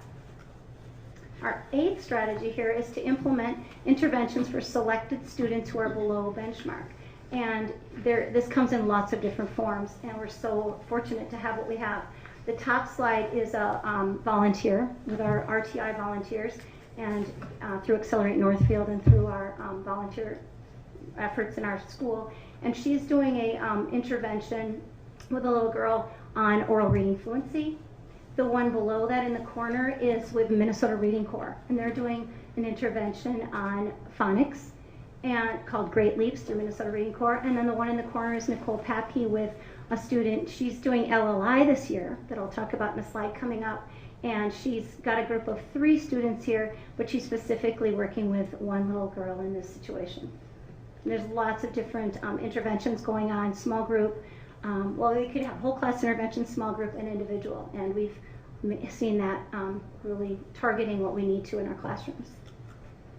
The 9th strategy is to use our RTI. This is our Greenville RTI team. Our social worker, psychologist, Heather and myself, along with we have Dave on that. And we follow the SST, or the student support team process, to identify students who are having difficulty learning, providing interventions or more specific interventions, monitoring our progress, and using the data to make instructional decisions. It's just really nice to have the team that we can problem solve together in situations that are a little bit more challenging. And our next one is implementing, this is new this year, we are implementing Words Their Way in the elementary schools, and it's a means of adding word study for vocabulary and phonics and spelling at the children's level. So you see the different kids manipulating their sorts, and they're they do first an inventory to see where they're at, and then they get placed in a specific level or word sort. There's 5 different books, and there was a note that I found that I wanted to say. There's 2 things about this. First, the 2 really great things about Words Their Way, it's first develops a general knowledge of the spelling, and then it's hands-on and manipulative. The kids can really move things around and see how patterns happen with words, and they learn a lot about phonics and vocabulary and spelling. The second one was to learn generalizations about spelling versus just the rules of spelling, because we all know that the rules don't always work. But if you see generalizations, they'll see patterns, and we are, again, excited about this and what it's adding to our curriculum.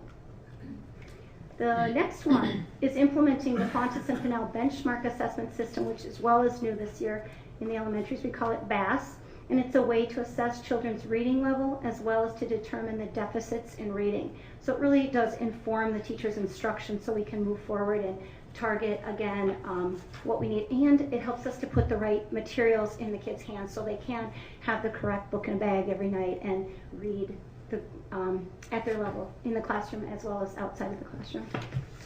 And next, we are really excited that our media center has been leveled. And these kids are very engaged in their book. We want to increase the engagement of the of the readers by having our open leveled media center, so children have access to books 5 days a week versus just on the book checkout day. And our media center, you know, is in the middle of Greenville, and it's a very busy place, and you can see lots of learning and lots of children excited about their books. And this is an example of how the books are labeled. The back side has what we formerly had was the DRA level, and then also often it has the Lexile level. And we do have a conversion chart that we can go between it, and it hasn't been a problem at all for our children. But we just really feel that gives children greater access to just right books. And we are continuing to level it as we get more and more books in. We have some nonfiction books still to work at. So those are our reading goals. So these are our strategies, and the thing to note that is that Greenville Park had 57% proficiency last year in reading overall in 3rd through 5th grade. And one of the pieces that research and best practice bring out is that when you start to get to a place where you're looking at those low levels of proficiency with higher Common Core standards, you really need to look at that Tier 1 curriculum and condense and simplify and teach to mastery and shrink down the curriculum in terms of teaching mutually reinforcing concepts together, so that we're teaching that curriculum that's 100 miles long and an inch thick, so we're not really developing it, but condense it down so it's 10 miles long and 100 miles deep by looking at that core curriculum. So that's one of the strategies that we're going to start to look at this year. And then to help you understand better our goals here for reading and then for math also, you'll notice math we're targeting our EL group, because if we get a 10% reduction in EL, it's likely we got one in Hispanic and in reduced. So we didn't set 3 goals, we set 1 goal. And same thing with our white students of non-Hispanic origin. So that's kind of our logic and thinking of our goals. So Heather will now present.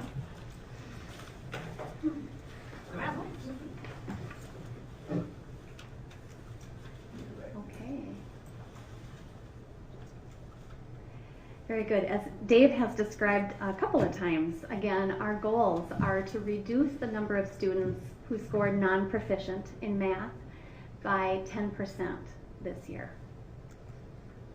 And so we have several strategies that we're working on this year. The first one is we are implementing our new Everyday Math resource for core instruction. And actually, we've had Everyday Math as our core resource for many years. But this is an updated version that reflects the Common Core standards, which then helps us to better meet the Minnesota State standards. And then we are lucky enough to have iPads in every elementary classroom, which helps us to be able to do a web-based fact fluency program called Extra Math. And every student has access to this both at school and at home. So we have some 3rd grade students here working on their multiplication math facts. What's neat about this program too is that the website keeps all of the data and tracks progress for the students and communicates that progress to both teachers and parents. We also have been working at Greenville for years actually to try to increase the number of minutes that we have math instruction, from the typical 60 minutes to getting close to 90 minutes. and we are working on that this year. Dave was able to manage putting that into the schedule, and teachers are juggling things to be able to do that. And actually, the Everyday Math resource requires that amount of time to fully implement the resource, and so that's what we're working toward for this year. Also new this year, we have Dibbles for math for the first time, at least for a long time at Greenville. We have it for the whole school. And this is a way for us to benchmark all students 3 times a year, and then students who are struggling every 1 or 2 weeks, like Diane mentioned. And what's been good about this is we've been able to look at how students are progressing at grade level skills, and also tracking how they're responding to both instruction in the classroom and our interventions as well. This is also fairly new. For the past few years, we've been working toward implementing the math workshop model, much like the reading workshop model, for core math instruction. And last year we really tried to do this in earnest with several classrooms, and even more classrooms are doing it again this year. So we have many, many classrooms who are using this model. And it is a way for teachers to work with students at their individual or instructional levels, to work with smaller groups of students at their level within the normal class period. Oh, I haven't been describing the pictures like Diane was so good at doing. We have a 3rd grade classroom here where the teacher is working with students, and then we have a 5th grade classroom where students are working at their own station. We also use Math Flex Time, and this year, particularly for grades 3 through 5, we do Math Flex Time 30 minutes a week, or 30 minutes a day, 4 days a week, and we do that every week.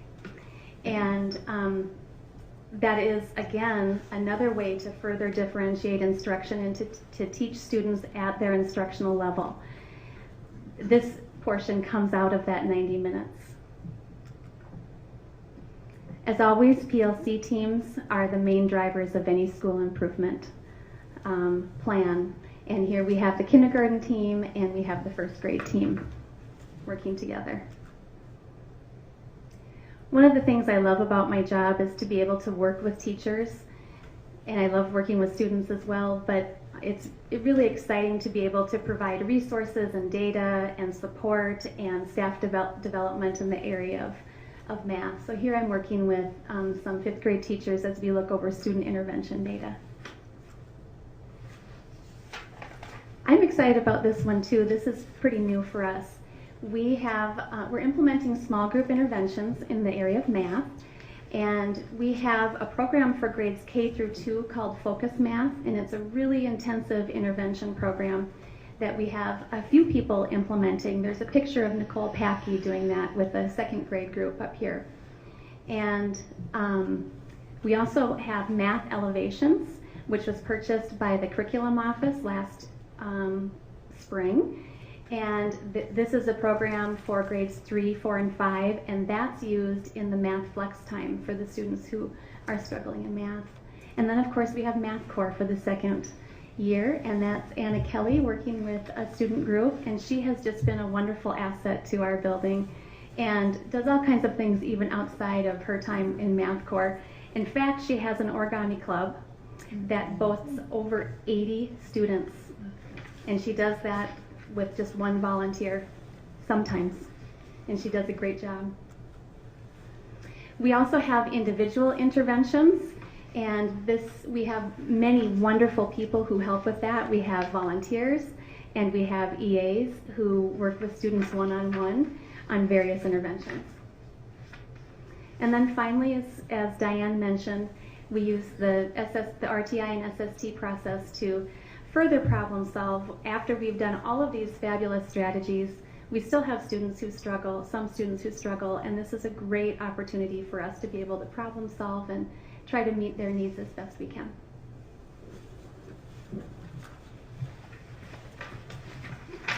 And in that vein also, I should probably emphasize that we have, each classroom has an ongoing spreadsheet with historical data on each student. For the past 2 years, this will be the 3rd year. So we've got comprehensive spreadsheets so that we do know over a period of time how a child is progressing. So if they're not making it to proficiency at grade level in a year, we've got 2 years worth of data and the interventions that we've been doing over a 2 and now going to be 3-year period of time so that we can pick the best strategies. So, and then in parallel fashion to my comments I made about reading, we had a 60% proficiency in math on the spring test last year on the MCA. And it really emphasizes to me the research Mike Schmoker brings out about condensing and simplifying and teaching to mastery a guaranteed and viable curriculum. In other words, it's guaranteed because every student gets it in every classroom, and it's viable because it can be taught within the period of time that the teachers actually have the kids. The curriculum isn't too big to get done in that time. And what he talks about in that research, and one of the reasons why we're going to go in that one of those directions is that if we continue to teach a Tier 1 curriculum that's too big to get done, to get accomplished when the children are with the teachers, we're creating gaps on a year-to-year basis because we look at your cohort data this year, we emphasize this, and then they move on to here. Well, we emphasize this, we left this out, now they're short over here. And so if we condense and simplify and teach to mastery, we'll avoid some of those mistakes I think that we make typically there. So we're going to talk a little bit about climate here and our climate goals and action steps. One of the things that we do at Greenville Park for climate is we have a building-wide meeting, and this is actually the first slide in a typical first slide in one of our building-wide meetings. A building-wide meeting at Greenville Park is very much like a morning meeting for a responsive classroom. The sole purpose of it is to bring children together, create a common identity and a belief in themselves. And one of the things that we emphasize at Greenville Park is you may walk in the front door and, like me, you may be from Chicago. You may be from Montgomery, or you may be from Mexico, but when you walk in the door, you're one of us. You're a gecko. And that means you're part of something big and part of something that you can be proud of. And so those are some of the messages that we communicate at Greenville Park. This one says, good morning, good evening, my school board member geckos. Today is Monday, December 9th, 2013. Tonight we will learn about Greenville Park's climate goals and action steps. Say woohoo if you've ever been to a Greenville Park building-wide meeting. And the kids would respond. Woohoo! There you go. So I want to spend just a little bit of time giving kind of a, there you go, an idea of what those building-wide meetings look like and sound like, because they really encompass a lot of our climate goals at Greenville Park. You can kind of hear a vamp in the background here, and I've got a couple clips I want you to watch of the kids, and they can communicate the message therefore better than I can. But I actually created this vamp on GarageBand, if you can believe it. And during this vamp, one of the things we do with the kids is we do the gecko vamp, and I'll say, give me a G, and they go, G, you got your G, you got your G, and it's the gecko vamp, and we move ahead with the gecko vamp at every meeting because it creates that sense of belonging. We review our school-wide expectations. For the past 5 or 6 years, we've been approaching PBIS at Greenville Park without even using the acronym. Previous to my tenure here in Northfield, I was trained in PBIS, and through our discipline committee, then climate committee, and our site council, we've been asking the tough questions and moving in the direction of PBIS for the past 5 or 6 years. We went to a PBIS workshop last spring with my climate committee, and my climate committee walked away saying, we already do all of that. The only piece that's missing is the data collection. We've had 2 national presenters talk about how we've got a very good PBIS program already. The next step for us would be collecting the data, and I'll talk about that in a minute. But at our building-wide meeting, part of the PBIS system is that you do have school-wide expectations. They're consistent in every setting, and they are belong, respect, and work. And they used to be work, respect, belong. But we flipped it to belong, respect, and work because that fits with our belief statement. Okay? We talk at our building-wide meetings about the formula to success, and that's setting a goal, persevering, and succeeding. And I'm going to go back. Whoops, my clicker's going crazy. Yeah. Okay. One of the things that we've been hammering out for the past 5 or 6 years is teaching children how to set a goal for themselves. It's just a lost art. Schools don't teach people how to set goals, and so we children set their own goals, and we recognize them at our building-wide meetings for setting a goal, persevering and succeeding. At our building-wide meetings that occur once a month, the framework is the same as the responsive classroom, as I've said. But part of that is student recognition, and any child who sets a goal for themselves, we recognize. And here's some examples. Oops. Here's Allison Malika. She decided that she wanted to read 100 books over the summer. So she came in September and she met her goal, and we recognized her. And every student's recognized with their I met a goal, met my goal time. We also had classroom goals. This is this Youngblood class. They set a goal for themselves as well. They were recognized, and here's our Read 180 group. This is a fun, if you get a chance, our Read 180 group, when they're working on their work, and part of the program you've heard obviously is on the computer, it's individualized. When they get to a success zone, a child will call out, "Success zone!" And then the whole class goes, "Woo!" And then they go right back to work. So it's really kind of a neat recognition there. We also recognize playground heroes. We've got 3 boys here who took some time in their own recess to play kickball with kindergartners. We taught them how to be good sports. We recognize playground heroes. We also have a character education program, as we've said before, that highlights a character trait each month. For the character trait of September, we were looking at courage. And teachers actually write and nominate, each grade level nominates 2 character kids who really demonstrated that character trait that month. And so what you see here is what a teacher wrote about Wendy. It makes it real meaningful for the kids. We invite all of our parents for all the Gecko goal-getters, the playground heroes, and the character kids that are building our meetings.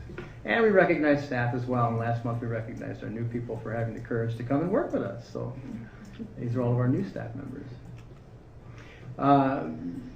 Most people say that it's the intellect which makes a great scientist. They're wrong. It's character.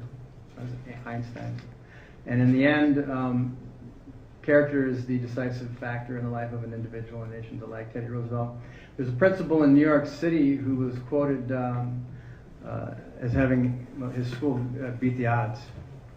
And they interviewed him in the Wall Street Journal, and they said, "What do you owe your success to for your academic achievements?" And he said, "We have a character education program in our school."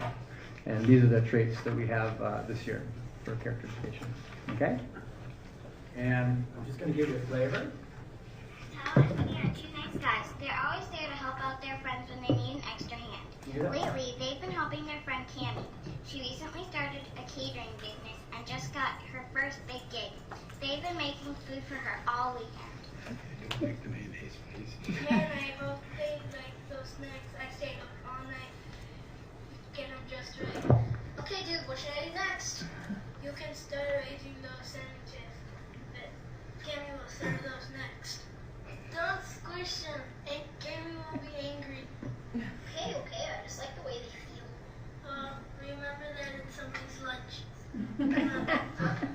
Okay, no more sandwich squishing for me.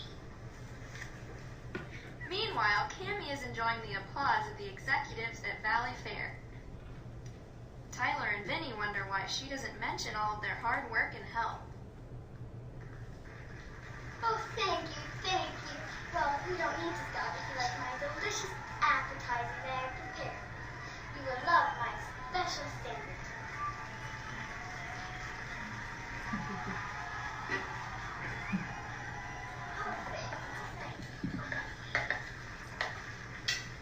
So what did they think of the appetizer?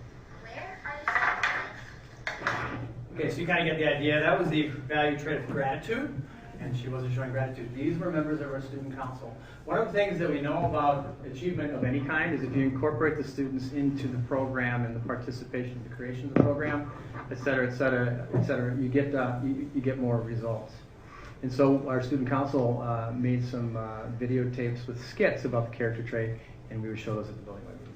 We also have, as part of our climate plan, our Connected Kids programming. Laura Birdall is responsible for that. She also works that through community education, and she connects kids with our mentors as well. So that's a real important piece of our climate program. Evening of the Arts is also something that we'll celebrate again. 600 to 700 participants each year. Parents come in, lots of participation. And that's another slide on some of the things that you can see on Evening of the Arts. Right. Our action plan for this year in terms of improving our climate also includes a 10% reduction in the number of fix-its this year and bottom lines. This is 2012, 2013 bottom line fix-it data. That's our baseline. That's what we'll be operating off of this year in terms of reducing the number of fix-its and bottom lines. We're also, and I won't spend any time on this because I know Daryl did a nice job of explaining Swiss application software. This is the piece last spring that the presenter, and actually a year before that, presented to me, said that we need. This is the piece that we really needed to move to the next step of PBIS, actually complete the journey in PBIS. And that is the software that will give us average referrals, locations, problem behaviors, time, students, day of the week, and grade. And then we can start to focus on positively reinforcing replacement behaviors in those areas as we move ahead. And we've been collecting it. Kelly Edwards has been collecting it for us on a Microsoft spreadsheet. It's really unwieldy. This program is really going to help us turn a corner. And I know Daryl talked about that. One of the last pieces of our climate plan is to take that parent survey and take the two lowest areas that parents felt like we could do better. You'll still notice that there's 81% agreement there, and 15, 14, 15, 85, 85, 80, 45% agreement on this one. But these were the lowest, and so we're going to address them. Students showing respect for their students and having adequate supervision before and after school. And so parents felt like those were two things that we could do to improve our climate, so we're going to work on those as well. This is an interesting one, and this shows you the number of opportunities that our students have in kind of extracurricular or co-curricular would be the term for the middle school and high school leadership roles at Greenville Park. And you'll notice that Laura Berdahl and Mary Swanson last year tallied the number of students who participated in extra events outside of our reading and math and so forth, because we also believe in the correlation between students having other interests in school apart from the academic. There's a very, very high correlation between student achievement and kids who participate in extracurricular, orchestra, band, that kind of thing. And here's our band and orchestra participation last year at our first LEGO League in May. It was a big month for that. And we're going to try and increase that up to about 646 opportunities. This encompasses the whole student population. Okay. We also are trying something new this year, and I believe this is the last piece. We're going to be training our 3rd, 4th, and 5th graders who volunteered to be trained as peer mediators and teaching children how to teach or help children work through conflict. And we started with the peace path on the back of the playground, where students state the problem. They enter this matrix. One student goes out in the blue here, one student goes out in the blue here, and they just follow the directions. Actually starts with state the problem in the middle, then state your feelings, state the other person's feelings, brainstorm, choose the best idea. It's a form of mediation. Katie's going to teach 3rd, 4th, and 5th graders how to help other children mediate their conflicts this year. It's a brand new program. Okay? And then finally, just a little highlight for our dance-a-thon for you.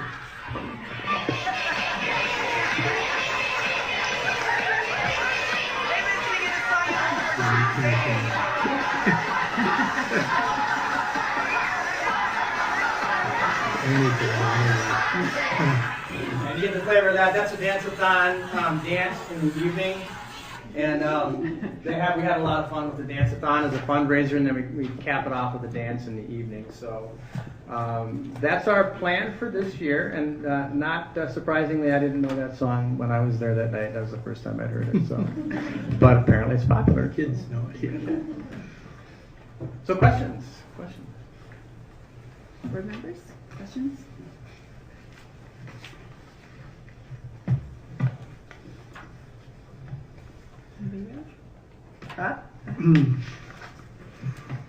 Thanks, Dave. This was a really, I've already told you I like this report that I read.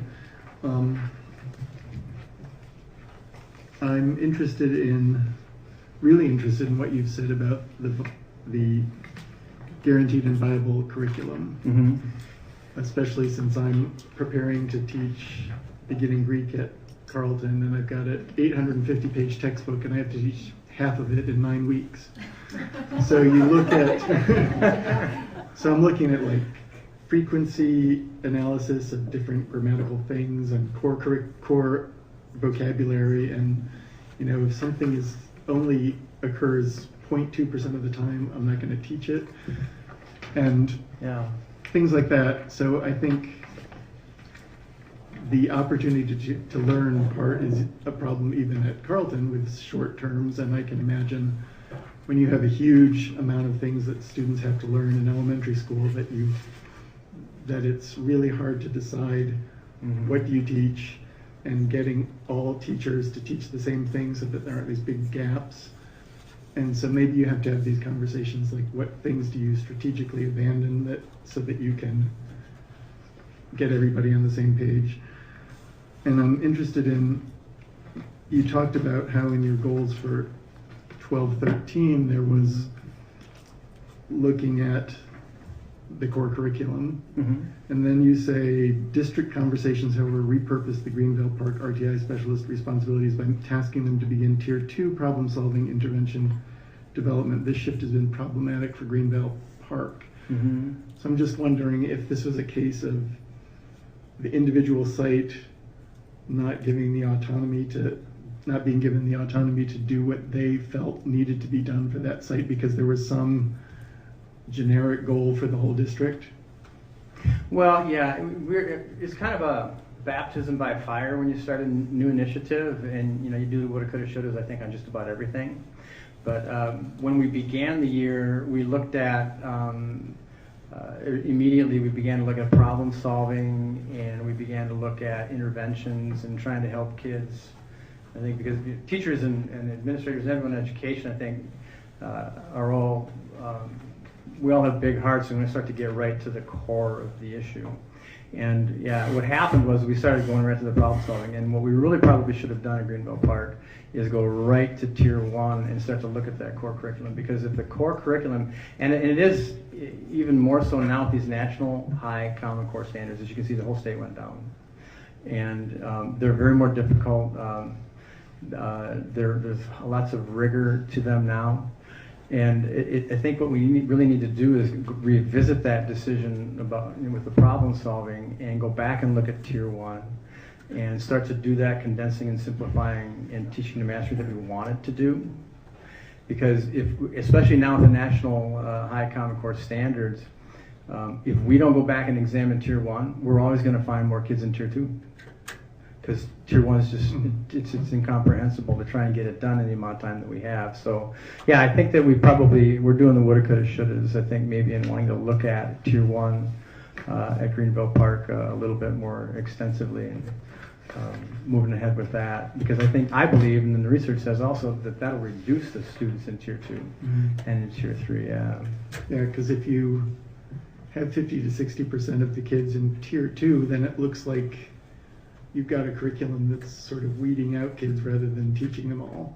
Yeah, well, most of the work is being done at the tier 2 instead of the tier 1. So right. We can't do interventions on half the population, and the test scores. And I won't get into the specifically what I had written in there, but I'm sure you're right. We need a curriculum a mainstream curriculum that is appropriate for more than 50% of our kids. Your mainstream curriculum has got to be appropriate and accessible to 75 to 80% of your kids. In order to get that, I really believe that, and we really believe at Greenville Park, that we got to shrink that down. So if you look at in the plan where it talks about the 2008 National Math Advisory Panel Report, that really lays out how that can be done. So there are some concepts in math that are mutually reinforcing. If you teach comparing fractions, you're not just teaching rational numbers, you're going to be teaching multiplication, division, all of these things. And so we need to start to try and find some ways where we're taking those concepts and really do some heavy hitting on those, and then naturally teaching some other things as well. So do you have is there a definite plan to do this? No, it's just kind of an insight in terms of where we need to go, and I'd look forward to talking to Mary Hansen about what would be the plan for a school that really has only 55% of students that fit the mainstream curriculum at this point with the new National High Common Core standards. Yeah. Okay, thanks. Yeah. Other questions? Julie? I had a quick question, probably for Heather. When we began RTI, I recall that it was a little bit of a struggle to find math interventions that was really dominant with reading. And it seems like some of your initiatives that you found that there are more options out there. Yeah, and some of them have to be purchased. So we were able to we found Focus Math, which is something that was used. Dave, was that used in, I believe Hannah Puchko had found that as part of a... We used it as a supplemental service provider when AYP required us to have one. We used it in that. And so that's sort of where we found that, and we were able to get more of those pieces. And then Math Elevations is something that's used for Math Core, or has been for the past few years. And so both of those have been really helpful in being research-based and really being intensive interventions for kids that meet them where they are. But there are also great things that don't cost a lot of money, and those are typically more our individualized interventions. So we have been able to find a few that we feel really good about and use fairly consistently and see good results with. Okay, thank you. So, thank you. Other questions? I have a couple.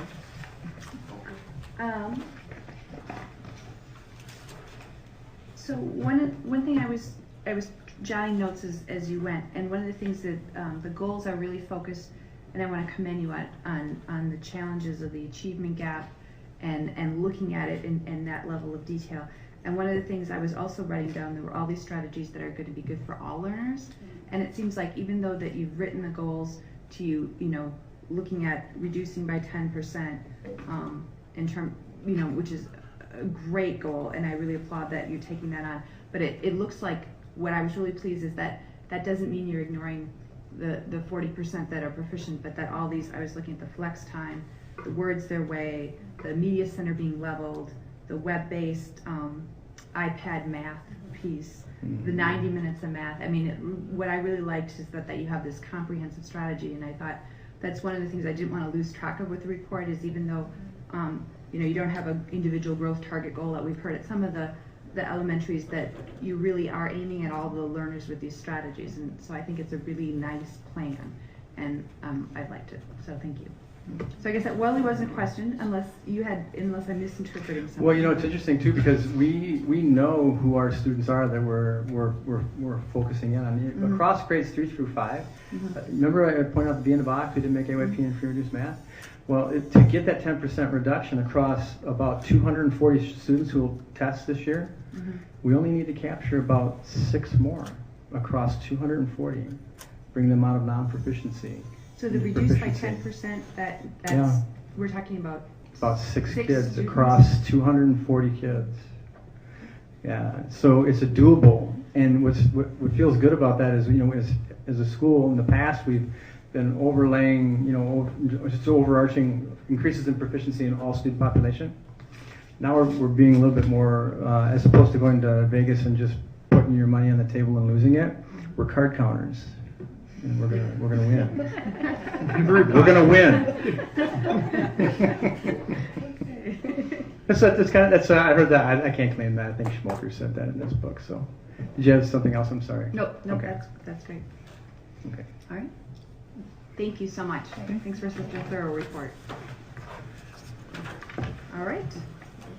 Okay. We are ready to move on to our third item, which is the all-day kindergarten facility needs demographic study and pre-K-12 facility study. Okay. And if I could, I'd ask our not shy nor retiring administrative team if you guys would come up and sit along the front row, so in case we need to have people come up to talk to the board. No. Members of the board and the community, and then also to review the focus in terms of what we want to look at for the potential of voting on in January, at our first board meeting in January. As you remember, when we shared the issue at the November 21st work session, we really talked about the fact that the trigger for this discussion has been the implementation of state-funded all-day everyday kindergarten for the 2014-15 year. Understanding that the buildings that were built in this district None of them was really built to address all-day, everyday K, and so we needed to try to address spaces there. But also to understand that beyond those short-term pieces, in terms of addressing that issue, we also really need to take a hard look at some of the big picture issues about the overall capacities of each of our buildings, looking at the needs that those buildings have, looking at what are we going to need to do going down the road a number of years, and knowing that to do that we have to have and gather more data. So 2 parts of the presentation that we gave you on the 21st was about looking for an opportunity to gather more data. First, in terms of data around demographics, really looking at what's going to happen to our enrollment as we move forward over the next decade, and specifically looking at whether we'll see growth in terms of the numbers, or whether we'll see a continued stable population or reduction. The other thing we talked about was the fact that we have a situation where the demographics of our district is very different between buildings. And so we need to think about what needs to happen as we try to address that issue, to try to provide balance in terms of our demographics. And what do we need to do to deal with the imbalance in terms of the numbers of students at each of the elementary buildings. And remembering that back when we built the addition on Sibley, one of the key discussions at that time was trying to get a balancing of the numbers of students, which, while it occurred for a while, has now basically moved back to an imbalanced situation. So one of the first things that I know board members have asked is to have the cabinet be prepared to talk about the other options that were considered to address the state-funded all-day kindergarten needs. So again, the short-term goal is we need to have 4 kindergarten classrooms in every building at a minimum. That part is not going away. That part is going to have to happen in order to meet the needs. So what we shared with you in your materials is just an overall summary sheet that looks at 5 different options that we talked about, options B through F. You also need to understand that there were 2 other options that we dismissed very soon in our discussion, really before we began to do further brainstorming. One of those options was looking at the idea of taking back the art room and returning to art on a cart at Sibley. The second option was looking at reducing the number of computer labs at Sibley to again provide a room.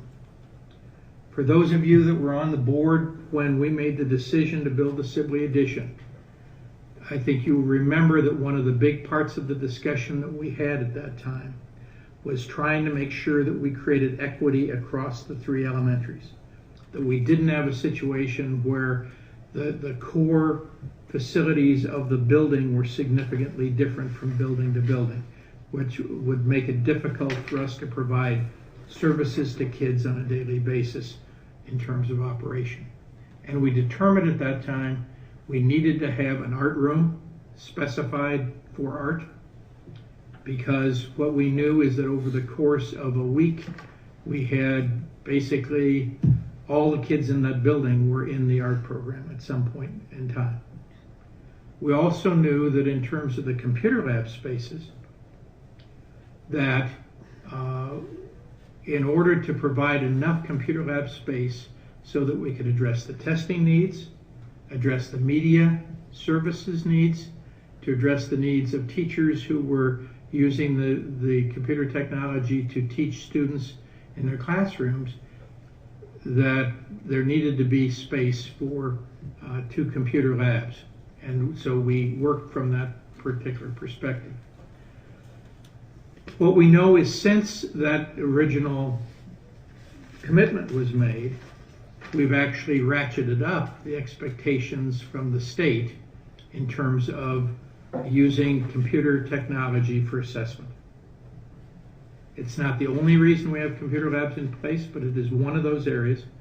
And Just in the last week, MDE came out basically indicating again that we cannot use mobile devices for testing.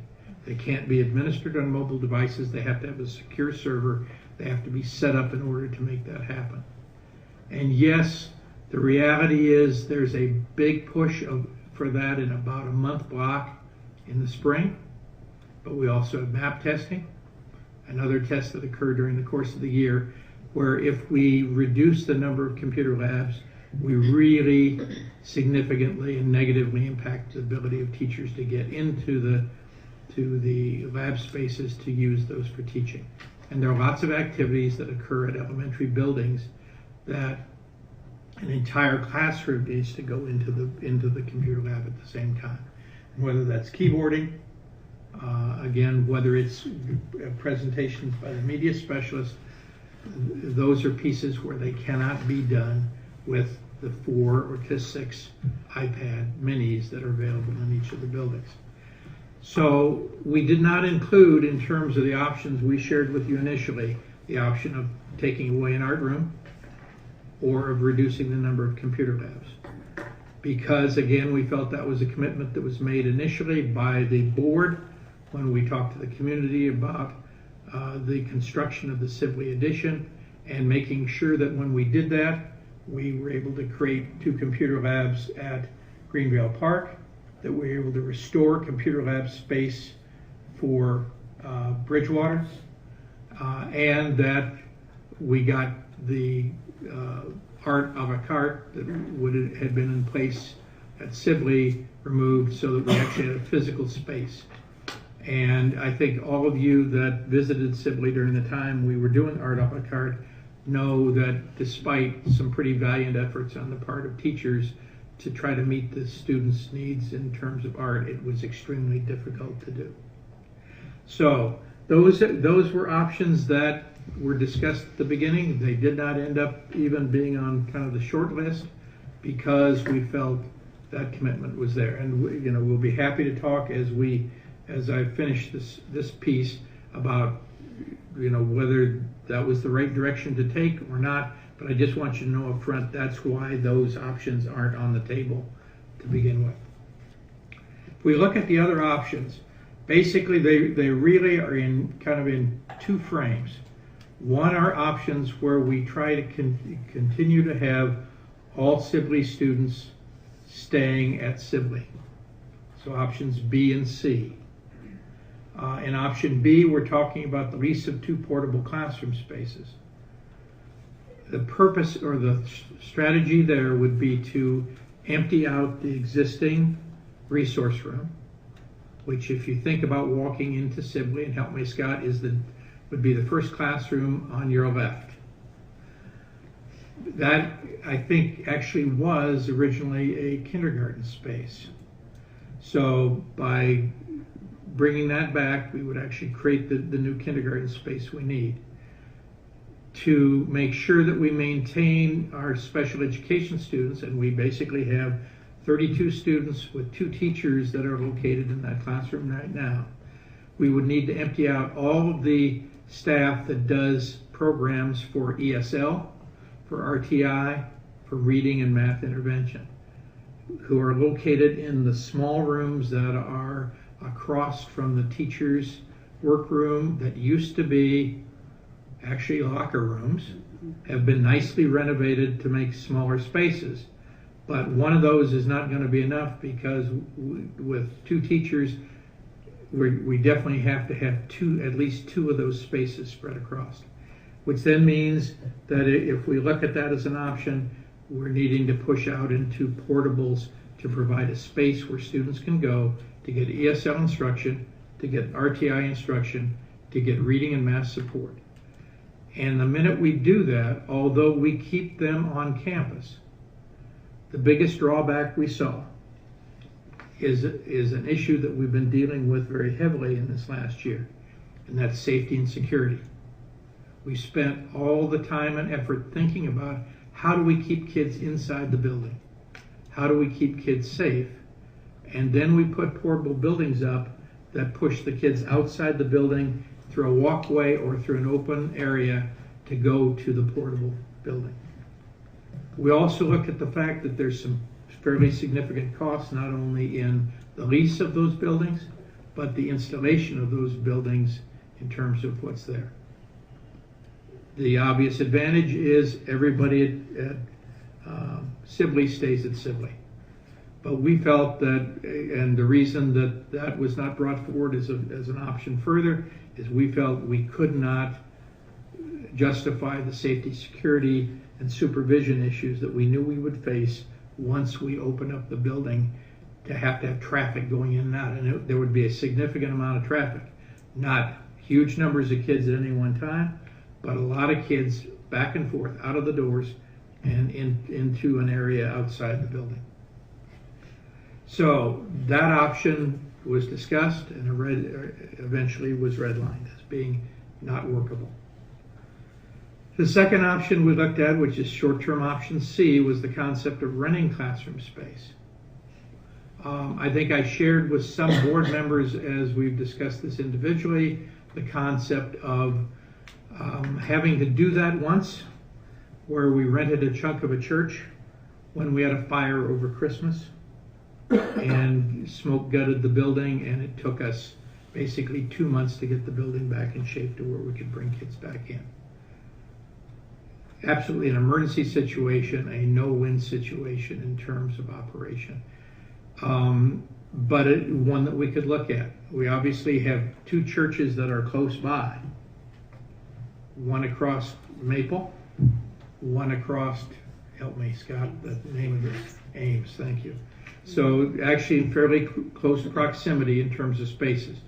Again, by looking at doing that, we could pull a grade level classroom, some grade level, K through 5, out of the building, move them over to one of those other facilities. Again, we create the space for kindergarten classrooms. It has limited negative impact in terms of curriculum, just as the first one does. But here's where it starts to fall apart too, and it really is the same issue as the first one. It's a huge issue in terms of security and safety. Now add to that logistics and transportation issues, moving lunch, either moving the kids back to the building to eat lunch or bringing breakfast and lunch to a remote location. When I did this a number of years ago, in an emergency situation, people were pretty willing to kind of look the other way in terms of ADA compliance.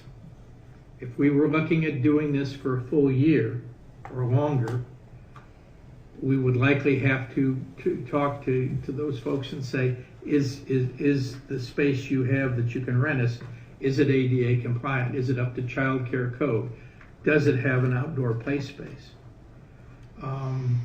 We know we'd end up displacing at least 20 students. We then start creating some significant logistics issues in terms of providing any kind of special ed services, ESL services, nursing services, PE, music, art, media services, because all of those services are back in the building. And a lot of those have very specialized spaces for kids to have those services. We know there are ongoing costs for procuring and renting those spaces. And most recently, we've dealt with the issue actually with something that we've been working with at the high school level. And we've actually gotten some legal advice in terms of that from our legal counsel, that even bringing students into a church has the potential to cause legal issues because of religious artifacts or religious symbols in the building, and the ability to make sure that students are separated from that completely. Again, we chewed this over, we looked at the number of challenges, we looked at what we thought we could do with this one. We felt we were having significant negative impact on large numbers of students with this in terms of a population, and we were also making the logistics of trying to make it work difficult. But the bottom line again is, if you put that group of kids in a building outside and away from school property, you now have magnified the safety and security and supervision issues dramatically. So those first two, basically the first two short-term options, and the reason we really dropped away, it came down to how can we possibly look at providing the kind of safety and security that we need to have, and the fact that we are now impacting a large number of students moving out of the building, and the logistics of making sure that everybody else who needs to serve those kids can get to them. The next set of options, as we look at D, E, and F, really are all about the idea of moving a group of kids completely away from the building. And we actually talked about 3 different ways we could do that. In option D, we talked about the idea of saying we could do this by identifying a identifiable group of 5th grade students and moving them to the middle school. And Jeff helped us a lot with thinking about realistically what the number of viable spaces are in the middle school. And really the identification is we have probably 3 to 4 rooms that could be available. But what happens is the minute you do that, all the flexibility in the middle school building space disappears. Every classroom is full every single period. And so we looked at the Compañeros option, said, yes, there might be some viability there because not only would it address the providing a kindergarten space at Sibley, but it would also open up a space at Bridgewater and a space at Greenvale Park. So we actually were creating greater flexibility in all 3 buildings. At the same time, there's no playground space there, so in terms of 5th graders, now they're basically going to be middle schoolers. We know that we're not totally changing the curriculum, but there would have to be some significant change because they would need to be integrated in a strategy that looks more like what 6th grade is doing. And we looked at the challenge that basically it would also impact our ability to provide specialist support, because either we would have to move specialists from Sibley to the middle school to help support those programs, or we'd have to have middle school staff have to change gears and work with a different group of kids in terms of operation. We know in doing this, we basically relocate about 75 kids and move them to a different location and try to address their needs outside the building. If we look at option E, very similar strategy. And again, I know Rob had sent me an email talking about Wyzetta, who was actually, I think, talking about putting a kindergarten classroom into a middle school building. We really never went there. And the reason we wouldn't go there is if you think about a middle school building and the size of facilities, the size of all the furniture, the size of the counters, the size of the restrooms, none of that matches up. And so, you know, we stuck with looking at saying if we're going to bring anybody into the middle school building, it has to be other students who are close in size to 6th graders that are also in that building.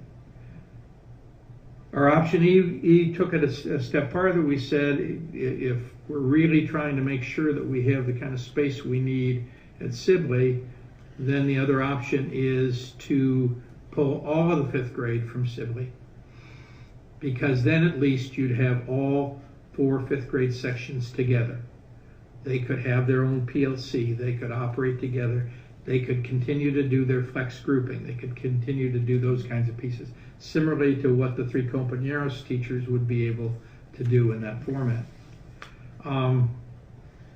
When we look at that option, however, again, the issues that we found were it actually made the middle school even tighter, because now we were taking 4 sections in and putting them in. We looked at the fact that we would have to look at shuffling 6th grade and specialists We might even have to look at doing something different even with lunch periods, and I know Jeff has spent a lot of time trying to get lunch periods addressed to make that piece happen.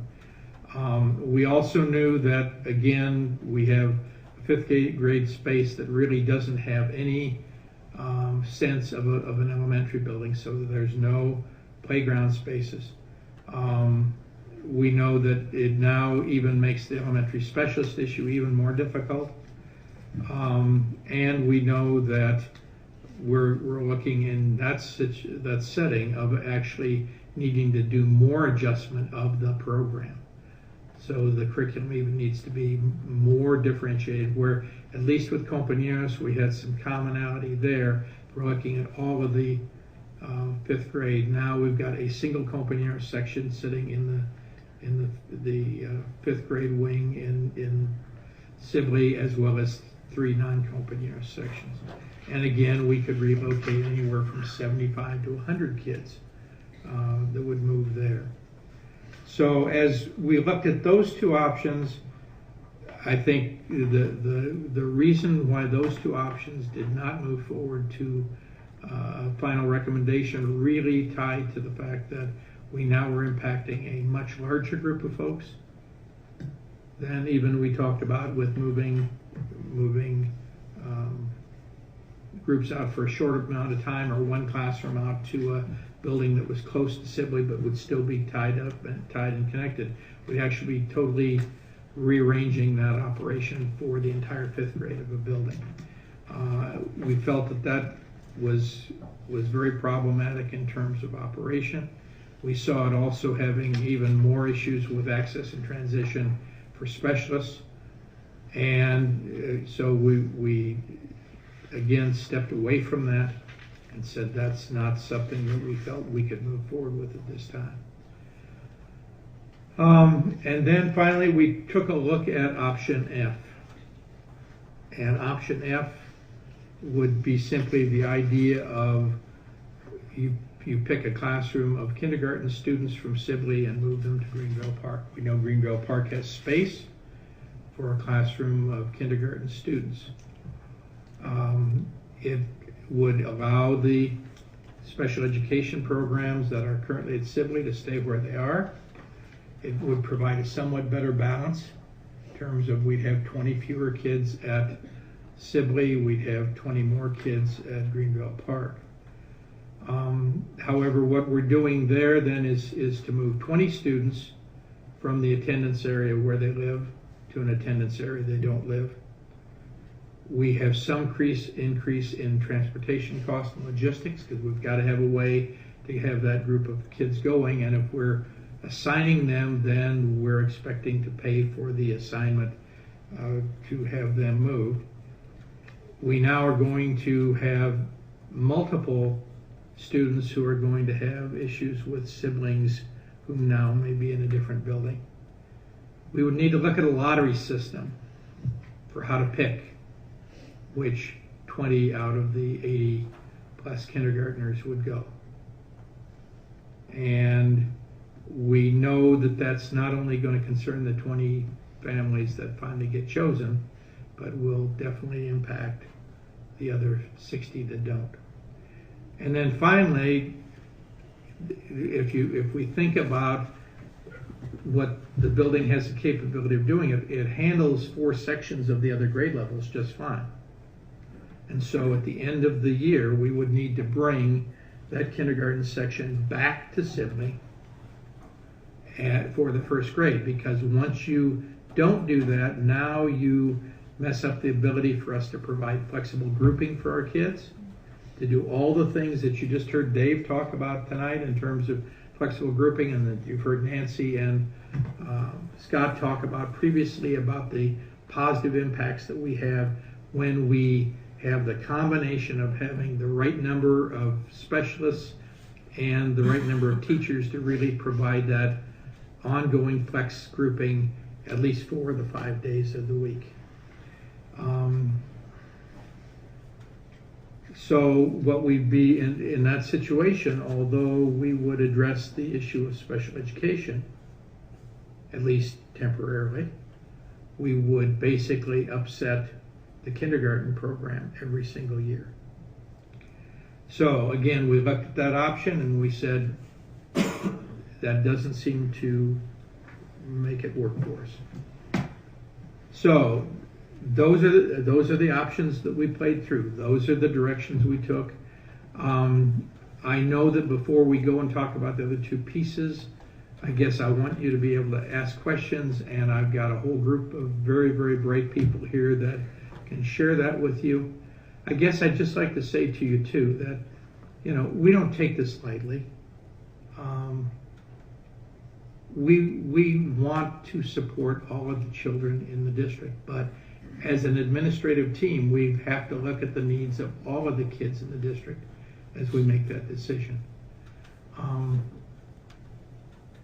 We think about, if I go, let's do that. I know that's a little silly, but let's do it. Mary, how many years in education?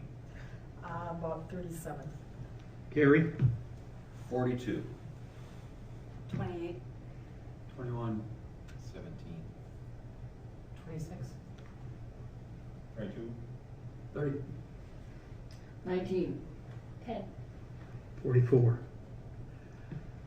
We spent a significant amount of time at multiple cabinet meetings going through and reviewing these pieces.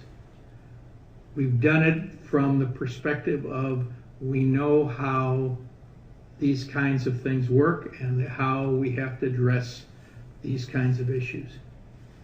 We are not, trying to do something that is hurtful, but we need to also make sure that we think about and balance the needs of all the kids that we're serving. And so when we made that decision, you literally have hundreds of years of experience coming together to try to bring an option to you that we believe is a workable option going forward. So I just want to preface kind of moving into the question piece of saying nobody took this lightly. Nobody just said, oh, this is a simple option, let's do it. We really tried to think about what the impact would be. We also thought, I think, very seriously about what we know about how district level special education programs work. And again, I looked at Cheryl and Gary with a combined 60 plus years of experience in special education. In terms of looking at, is this a viable option? And thinking through what makes sense for us to do, not only for the short term, but I think the reality is this has a good chance of being a long-term solution because it does give us a district-wide special education presence in all three buildings. And although we could do it more cheaply if we clustered every special education program into one building, the reality is it helps to have those programs spread. It helps to have the EBD program at Bridgewater. It helps to have programs at Sibley. It was a very positive situation to have the LI program at Greenville Park. And I think as we go forward and before we can even begin to think about what are the long-term pieces, which are much tougher discussions to have, our belief is that this is a strategy that we really need to consider strongly. So again, I'd like to kind of maybe stop and open it up and say, what questions do you have about any of the options we dismissed? Or are there other things that you want to ask us to gather information or thought about? Again, before, you now have almost a month before we get to the next meeting when we want to take a look at this again. But I also wanted you to have the information you needed to know that yes, there were other options there. Nobody said there were not other options. We weren't hiding the options, but what we are saying to people is several hundred years of experience reviewing the options said these other options are not going to be workable for us and we shouldn't move forward with trying to build a solution based on that option. Okay, I'm going to shut up now. So questions that you have, and again, please know that we have people here that have great experiences as elementary principals. as special education directors, as middle school and high school principals, who can talk to you about what makes sense and what doesn't make sense. If you have a thought you're saying, gee, I really don't understand why that's a problem. Okay. Time? Well, when I was a student at Sibley, before the turn of the century. After the second ice age? Yes. Right. Well, during the... during the ice age, okay. Yeah, it was the 70s. So, I mean, we had portable classrooms outside and had music programs and things out there. And I remember having to go out into those classrooms on days colder than today. And that is part of a reason not to consider that option, but certainly I think the security concern really outweighs that. And I think you've made compelling reasons not to go with most of these options, but it does occur to me that we do have a building which was designed to be an elementary building, which is it possible to consider moving some programs back into Longfellow to use some of that space? Well, let's talk about what's in Longfellow right now. Well, And I was going to say, Mary and Gary, could you do the Mary and Gary show? And Cheryl, feel free to jump right in there, since you've lived a long time with this program, in terms of what's been added to Longfellow, added as programmatic to Longfellow over the course of the last few years. Well, the second floor of Longfellow is the Area Learning Center. We have one classroom that is office space for itinerant staff.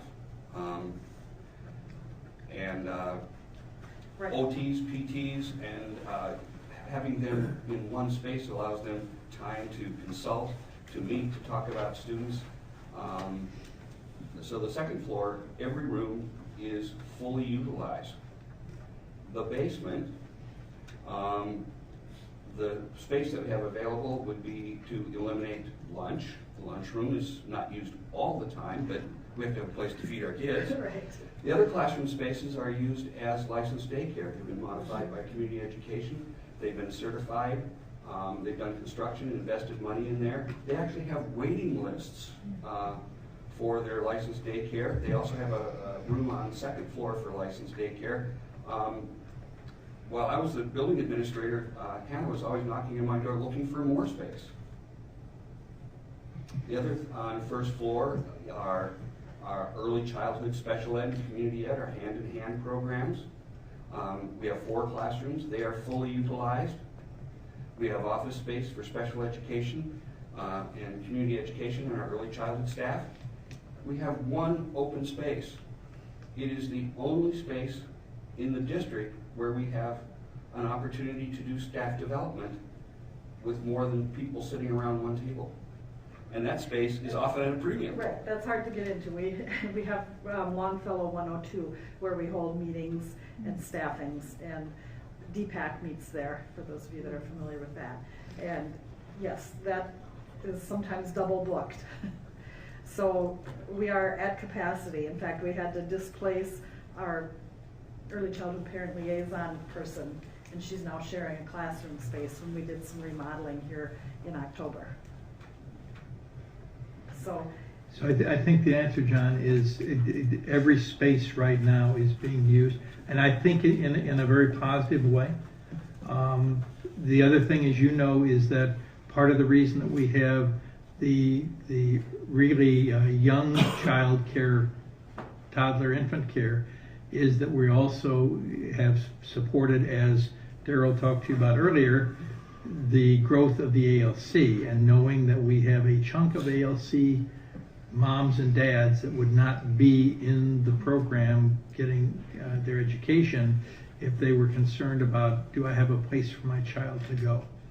And so that we've also done that piece. Now, every time we use one of those spaces in that way, going back to what we talked about with what's different about using a church basement or a church classroom that you might have done 10 or 20 years ago and not been too concerned about it, is the requirements in terms of ADA, the requirements in terms of child care code are much, much stricter in terms of what the room capabilities have to be.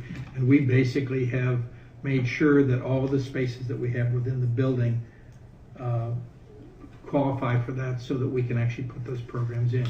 But basically the basement is full, first floor is full except for one room space that we use for staff development across the system, and the upstairs is completely full with the ALC program.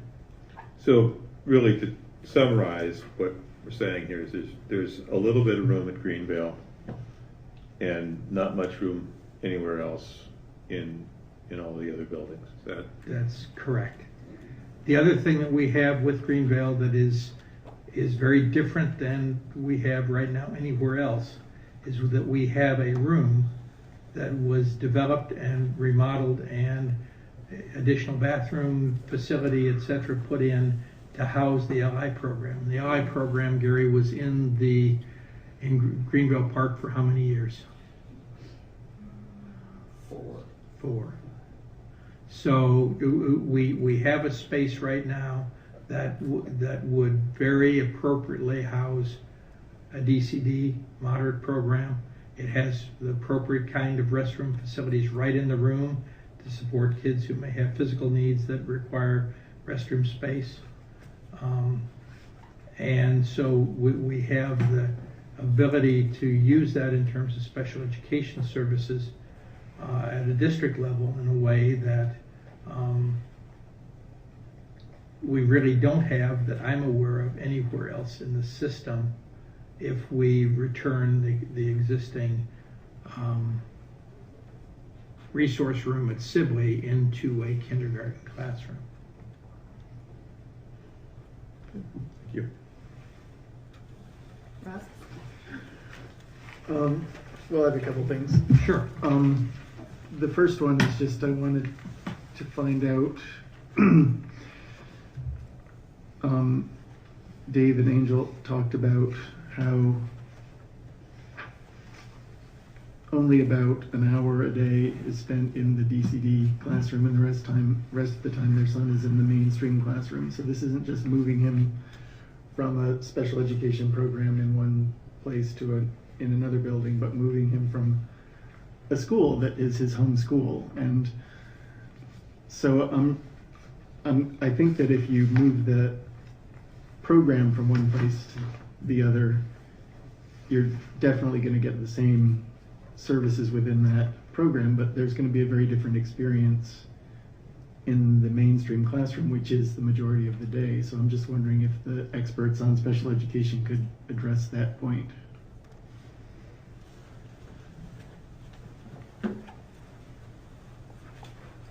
It's kind of like a Senate hearing. Yeah.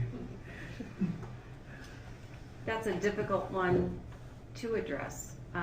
It is an impact. I mean, we do have to say that is definitely an impact on students, and that's one of the cons of moving any students, is the impact of their moving them from a peer group or from, but we, again, like you said, the services that are provided, while I can't talk about any individual child like a parent can in this setting, the services that would be provided would be the same service provided at Sibley.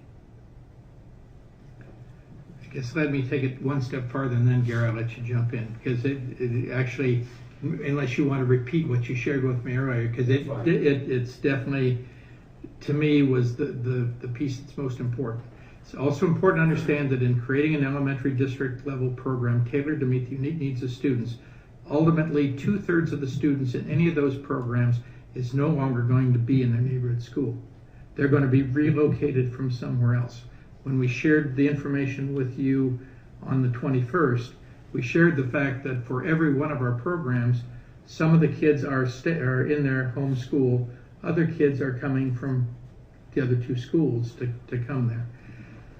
You know, as we focus on this, our focus always has to be on, can we provide the program that best meets the needs of the students in terms of the special education program that we provide. We're obligated to do that, but we always are in a situation that when we do that, we have to balance the fact that there's nothing in the law that says any district program has to go in a certain building. So I guess just coming back to if I'm another student in any of our programs, in our NB program, in our EBD program, and I don't happen to be at the building that, or my home school is not that building, I'm going to go, and I'm going to be with a different group of folks. I'm not going to be with the kids that are in my neighborhood. I'm not going to be with the kids that may be around me on the other times of the day. I guess, Cheryl and Gary, the thing I want you to kind of share is, what have been your experiences when we've moved programs to different buildings? When we moved the low incidence program from initially Sibley to Greenville Park, and then back from Greenville Park to Sibley when we did the new construction, both of those occurred while both Cheryl and I were here in the district. I as the director and Cheryl as the coordinator. We did not survey the parents, but we were very intentional about what we did in terms of transitioning, preparing, welcoming those students. What I can tell you is there were no complaints.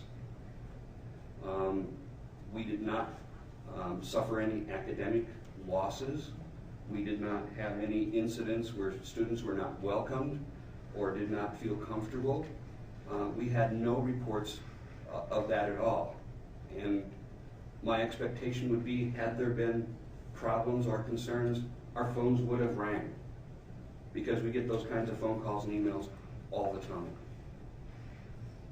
We would not endorse this recommendation if we believed that it were going to lessen the educational opportunities provided these students. Yes, there will be a transition, but we really believe that we can deliver a program comparable, that we can deliver a high quality program, and that we can minimize the impact of that transition as much as possible, and that we can make it a smooth transition.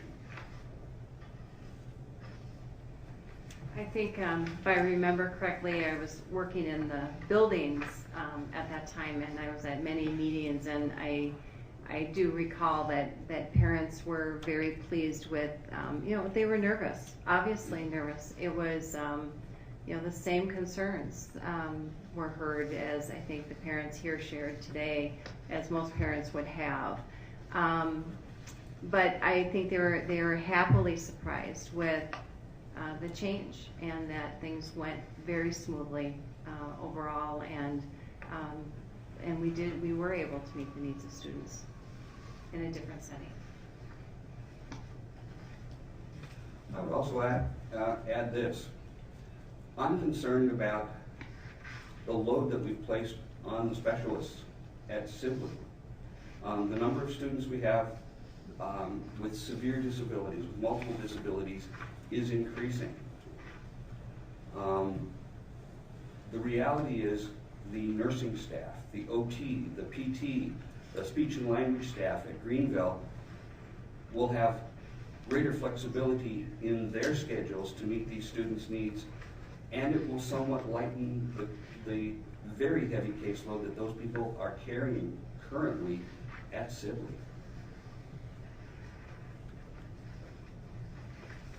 Thanks. Okay, I was going to say the other piece too is, I think as we think about this, we were very, very deliberate when we made a decision to move the LI program from Greenville Park to Sibley. And we were very deliberate in terms of special education and in terms of Scott to say, what do we need to do to welcome these students into our building and to get them comfortable with what was going on. Greenville Park has done exactly the same thing when they welcomed the LI program. So, the thing is, I have no doubt that we can provide a quality transition across the board. But I also believe that we do need to think about the fact that our most important role as a district is ensuring that we provide the most appropriate program for every child that we serve in special education. And, you know, that's our mandate from the federal and state government to do so. But there is, as I said, there is no mandate for location. And what I shared with you earlier, the concept that in the past, you go back to when Gary first came here, most of the programs that we had that are now EBD level 3 or 4 2, 3, NB didn't exist. LI kinds of programs or programs for students that have a great number of needs were almost all provided outside the district. We not only, they weren't with their friends, they weren't even with kids from our own system. There are lots of school districts still doing that. I think we've made a conscious effort over the years that if we can use a district strategy, we know we have enough kids that we can put together to be able to provide the program here in the system where we know we can control the quality. Because I think our concern back then was we were concerned that the quality always wasn't, we couldn't monitor the quality the way we wanted to. So that's a big part of that initial discussion. But in order to do that, you do have to have the opportunity to basically place those programs. The DCD program itself, the DCD 100 program, is only 2 years old. Correct. It did not exist at all. It was only because special education staff and administration said, we need to think about a program in between resource and LI because we have some kids that we can better meet their needs, have them have the ability to be more successful and gain more skills being at that level than staying back in LI or really struggling in resource because they don't get the support. And the reality is, it was created at Sibley because the teacher who stepped forward and said, I'm interested in taking on that challenge, was at Sibley, and we had an available classroom space. That's really the only reason it ended up in Sibley. Had it been a Greenville Park teacher who had stepped forward because we had classroom space there, we probably would have located it there. It would not have been at Bridgewater because at the time we had kids and teachers and staff basically in storage and closet areas. Go ahead, Rob, if you have other questions. Well, my other question, because I don't have 100 years of experience in public education, you can shoot these down as they come to you, but just looking at other districts, Owatonna seems to be talking about modulars. Hibbing and Mankato are talking about eliminating computer labs. And I'm thinking, in conversations with Matt, talking about how he's hoping that computer labs will eventually go away because we'll be moving more to the iPads and to having the technology integrated into the classroom. I'm a little uncomfortable making a decision where we shift around a program that we want to be permanent, the special education program, and we keep in place a program that we want eventually to go away.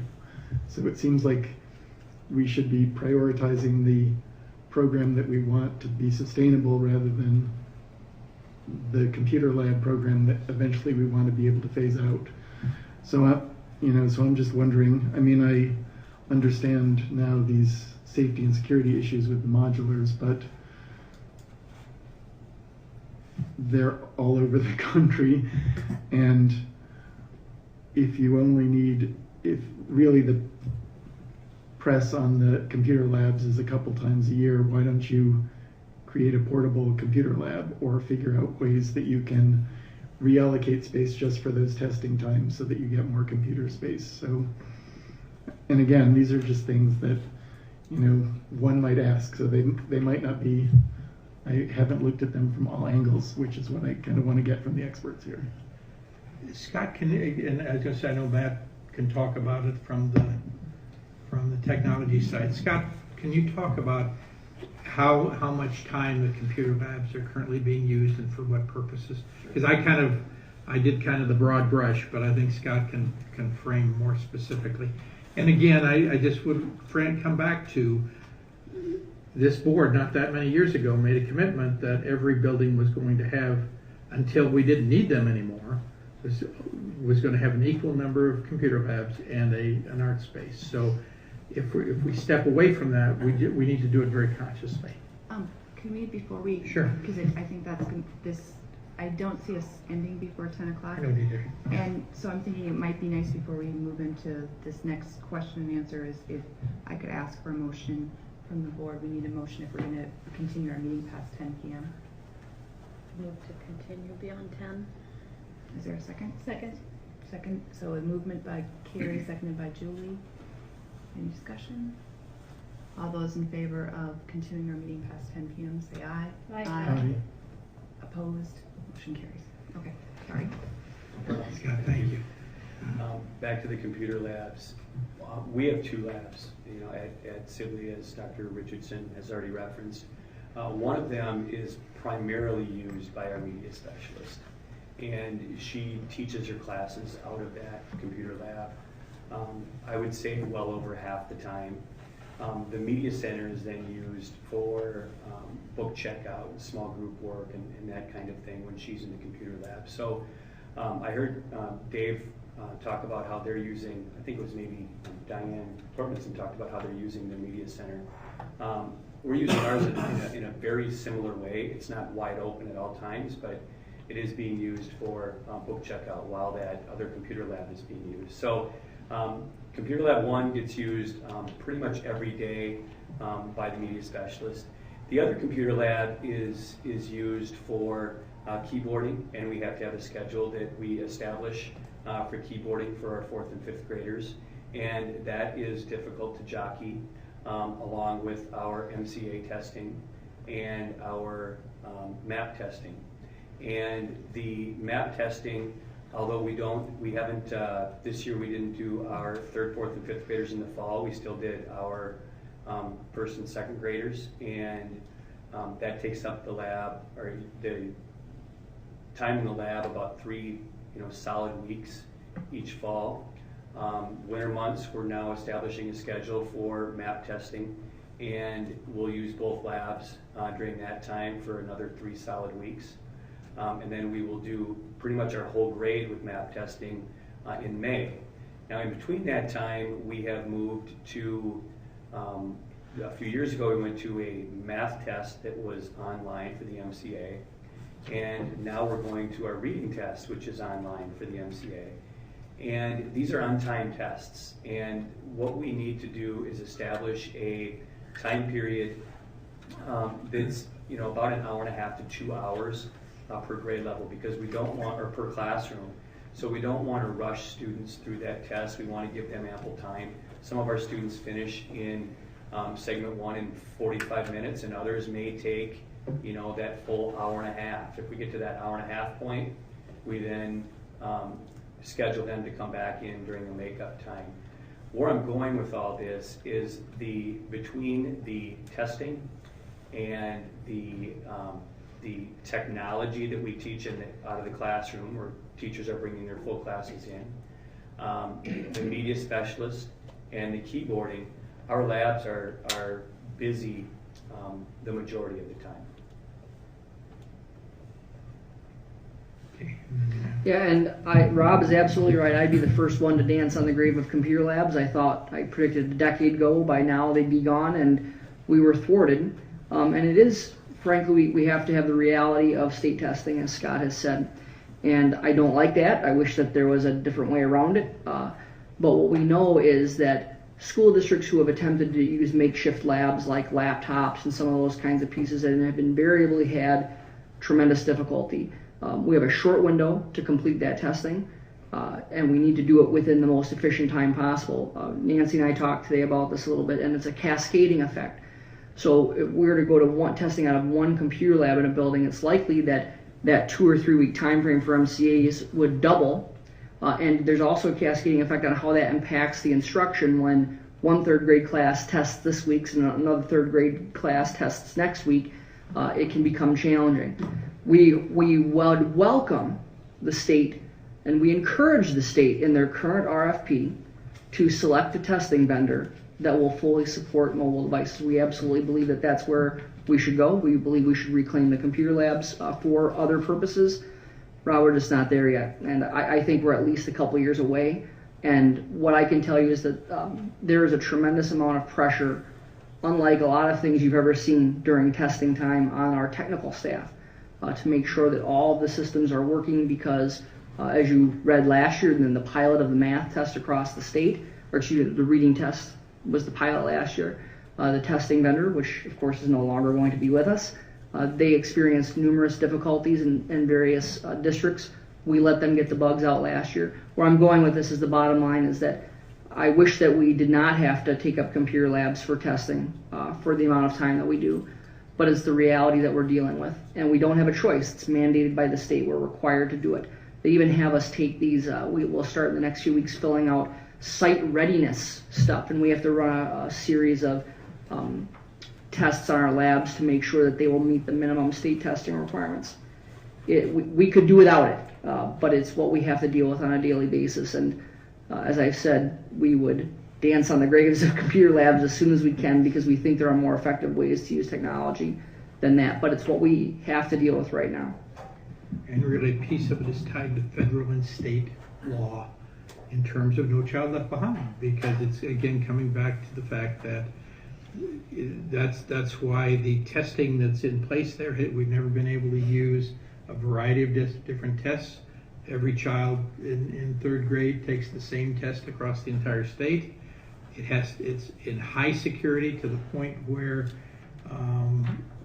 before, when we used to have paper tests, if we misplaced a test or misplaced an answer sheet, you basically had to call and beg forgiveness and then pay a fine. So it's a very different level of security expectation. And again, the piece right now is we cannot get to that security level unless we use wired technology that sits in a lab. Is the only way that we can get that piece to happen. I do want to reflect, though, and I think I appreciate what Scott was able to kind of fill in the detail for you. I think what Matt and I have kind of talked about is probably if we had a lab and 3/4, we probably would be okay. One lab is not going to be enough, and especially if you think about the Sibley Library or Media Center, it's very small compared to the other two buildings, because again, remember, Sibley originally was built to fit probably about 300 kids, and then it grew and grew and grew. But the part of being able to pull that lab space out was to give the media specialists the ability to instruct on media technology without having to encroach on the ability to use the library for small group and for individual reading and for kids to get to books and be involved with that. So, it actually has really made that library much more usable. And if you think about it, that's also why when we determined where we put the addition on the building, we put the addition kind of almost right across from the library so that students could go to that area without being a great deal of distance from the media center. Chris, Rob, you talked about just the shooting down of ideas, and that, I want to be clear with this. These are the kinds of reasons that went into the deliberations around. It's not about, well, let's find the things that can't work. It's really trying to take each consideration and looking at what is the practical impact. And some of the practical impact are things that we wish we didn't have to deal with, but we're required to. So none of the people on our cabinet take any great pleasure in looking at an option that could have been something positive, or maybe a possibility, and saying, well, here's how this impact cascades across the rest of the building. It's just what we try to do is look at how would it practically impact and roll out, impacting the rest of that building in different ways. So I just wanted to clarify that piece.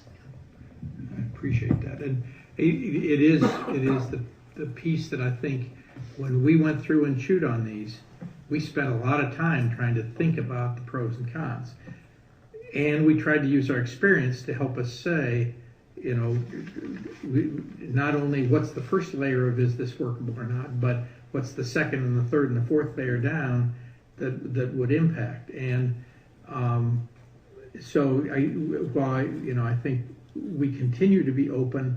If you have a brilliant idea, or if somebody in the community has a brilliant idea of how to make this work in a different way. But my sense is we have literally exhausted the pieces that we at this point can think of. And so if there is another better way to do it, you know, we need to have that idea so we can vet it and really play out the pros and play out the challenges and think about how that piece could work, because we're willing to look at those. But I think it's also important to realize, you know, that this is the piece that needs to happen for September 1 of next year.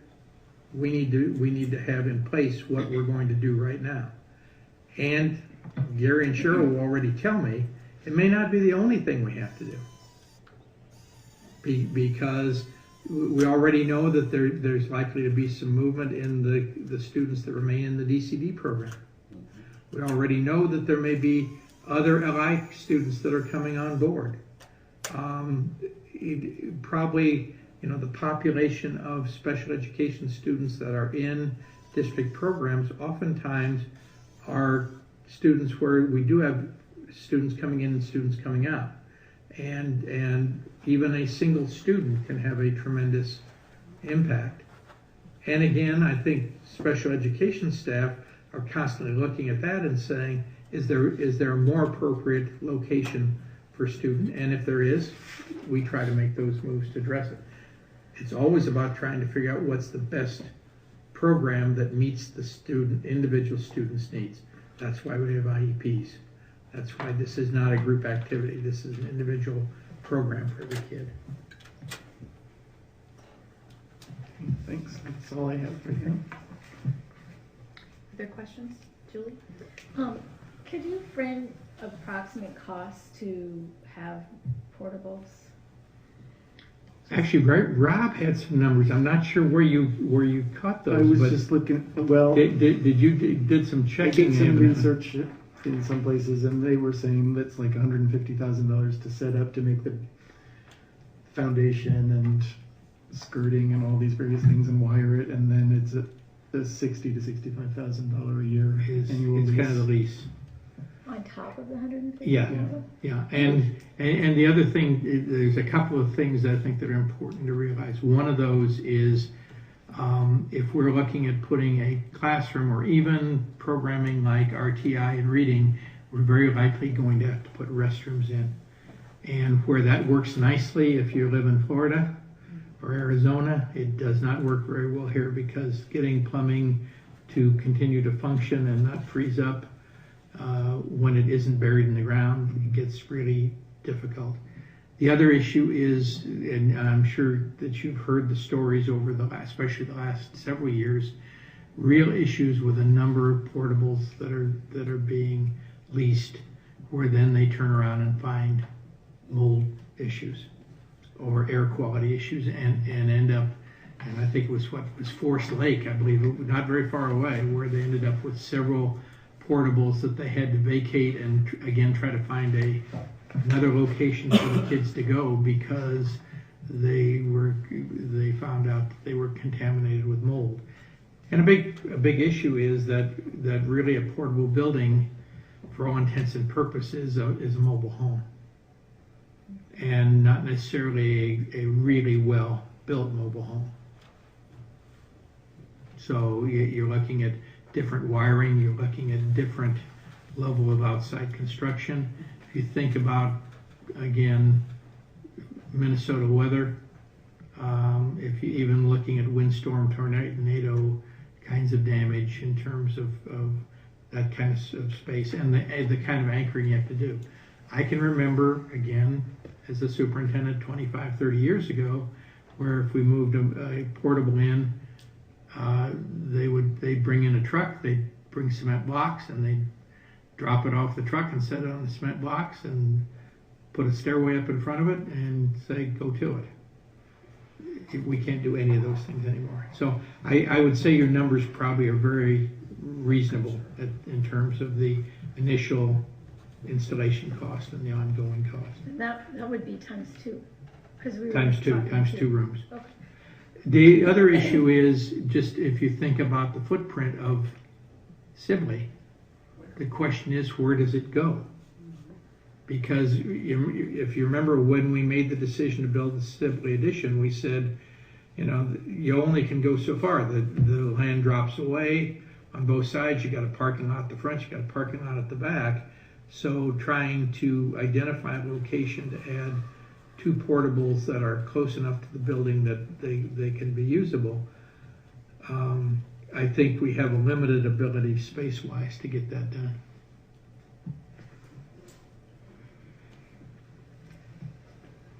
Other questions? Carrie? I just want to clarify option F. If you Yes. took a classroom of kindergarten students from Sibley, so when the incoming kindergartners at Sibley, they wouldn't really be signing up to go to Sibley, they'd be signing up to be in the lottery, to go to Greenville for kindergarten, then they'd come back to Sibley for Correct. first grade, right? Correct. Okay. Yeah, and the idea would be, again, if you have, let's say, 85, 90 kids in kindergarten, and you basically said, okay, we're going to break it so that we have 4 equal sized groups, then we'd need a lottery for that many students.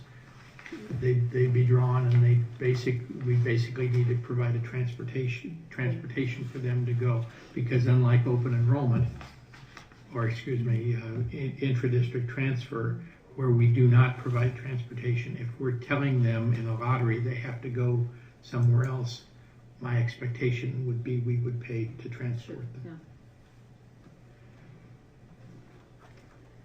Other questions?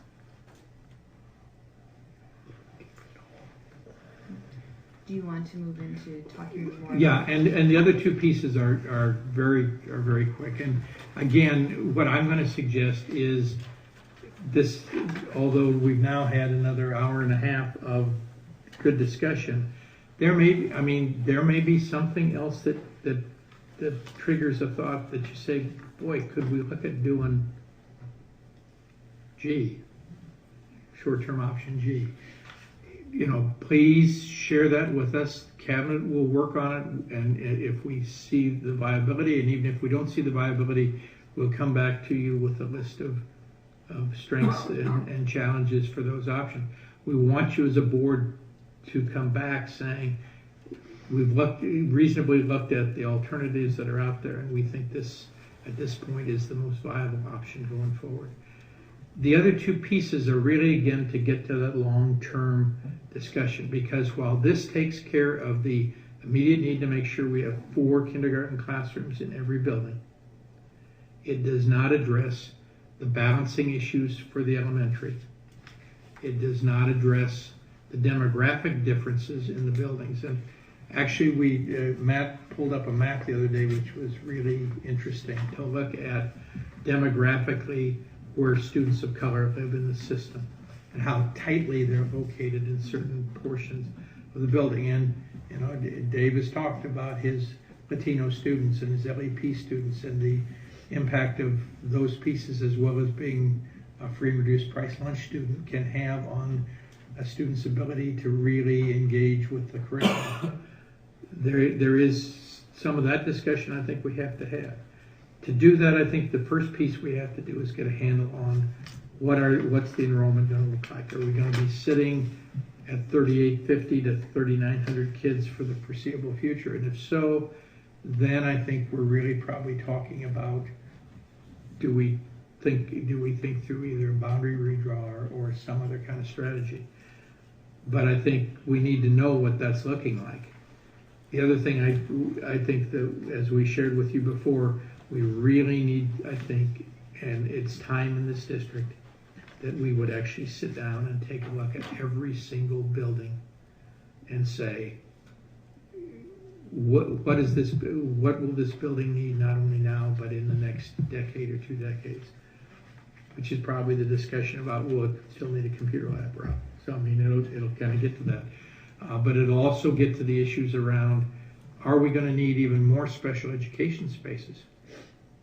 Because will the needs in terms of special education become even more sophisticated? And another task force that's operating at the state level right now is a task force that's determining the maximum caseloads of teachers. And so if they would significantly change the caseload, suddenly we'd be in fruit basket upset where we need to create even more programs. So, you know, there's a piece plan out there. So I think we need to look at that. I think we need to look at the usable life in terms of some of the facilities we have. I think we need to look at, you know, is every building used in the way that's the most advantageous? Could there be other ways that maybe a building could be used that would be more effective and might also address some of those long-term issues? So what we'd like to do is to come back to you, and again, we shared that we basically went out to 3 folks to look at the demographic study. We're still waiting on Tom. We're going to try to give him a reasonable amount of time, mainly because I think Tom is our most recent state demographer. I think he kind of thinks this might be an interesting first effort to do a demographic study, and nobody can question the guy's expertise.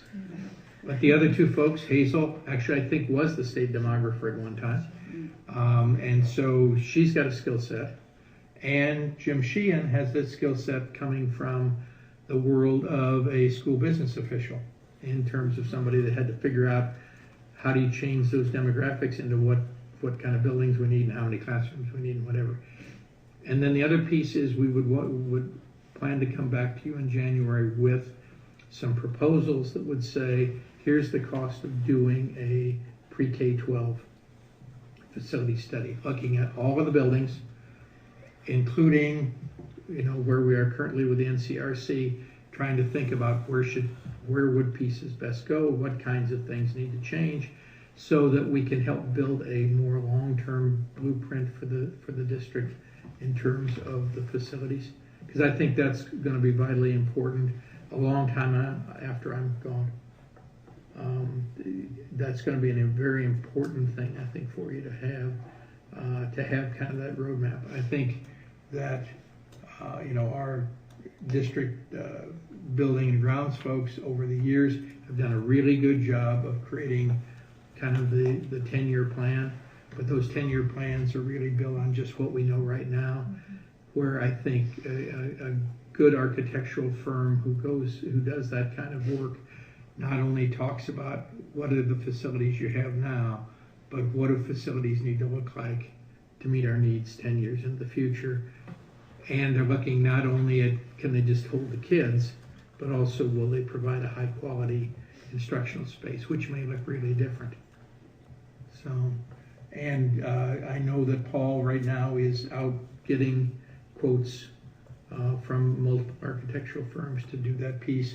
And again, we'd hope to have all of that so we would be able to share with you in advance of the meeting in the first meeting in January. So that our target is kind of to come back and hopefully make a decision on our short-term piece and then make some decisions to move forward on these other 2 parts in January if we can. Questions? I have one, while board members are thinking maybe. This is actually a Carrie question from the last work session. It seems like when we're doing a facility study and a demographic study that maybe the 100+ years of experience here would be thinking about where we're going to go with that is the educational piece too. I mean, it's well, and your pre-K-12 facility study would do an educational. That would be a portion of that process. Would not only be what are your facilities like, what's their serviceable life, how would education but it also would be how would education look in the future, and how you know, can the buildings either be remodeled or added to or worked with so that they can address the greatest possible flexibility going forward. So that really is, you know, a good architectural firm will do all of those pieces. They will look at it from an educational perspective, and typically they will bring in, again, folks who typically have been former building folks, former district and building administrators who are part of their team when they come in and do that review. So yes, that would be a part of the process, and a big piece of that would be actually meeting with every single building to talk about what they see and what their needs are, but also stretching them out. And most of the plan discussion there is not drawing schematics, but drawing kind of almost bubble or circle diagrams that say, how do all these pieces need to fit together? So yeah, when I talk about a pre-K-12 facility study, it would be not only how's the brick and mortar and you know, what are you going to need to do to keep the windows from falling out and the brick from falling off the walls or the roof from leaking, but it's also about, does this building have the flexibility and space, and what things do you need to do to make it, give it maximum flexibility? Because I think we can see what's happened, you know, in a few cases where, you know, buildings have been built around what made sense at the time. Mm-hmm. Think about the 1954 portion of the old middle school. You know, prison architecture was good when you really wanted to do it cheap, but not probably the best academically. Other questions? I didn't want to steal anybody's thunder. Okay. All right. I've exhausted everything I can tell you at this point. Okay. We are ready to move on to our first item for individual action, which is to certify the final 2013 payable 2014 tax levy. We have a superintendent's recommendation to certify the county auditor's payable 2014 final certified net tax levy in the amount of $15,277,610.40. Is my mic up? Isn't it? Yeah. Mm-hmm. Sorry. It is. Is there a motion to approve the superintendent's recommendation? Moved by Rob, seconded by Carrie. Any discussion? All those in favor of approving the final payable 2014 tax levy say aye. Aye. Aye. Opposed? Motion carries. All right, we have a second item for individual action, which is the fiscal year 2013-2014 general fund budget amendment. And we have the superintendent's recommendation. And Val had really gone through the budget amendment earlier, and I'd be happy to do my best to answer any questions that you have about that amendment. As you know, we look at doing the adopted budget, look at doing a revision, and so this is just an in-flight change to reflect what our current reality is. Which we've done every year. Boy, we cleared the room. It's amazing. Every year. That's what the levy does to people. Except Yes. for Carl, who Still wants to talk about taxes, maybe. I'm not sure. I find this fascinating, so I just wanted to stay. Oh, that's fine. We appreciate it. Thank you.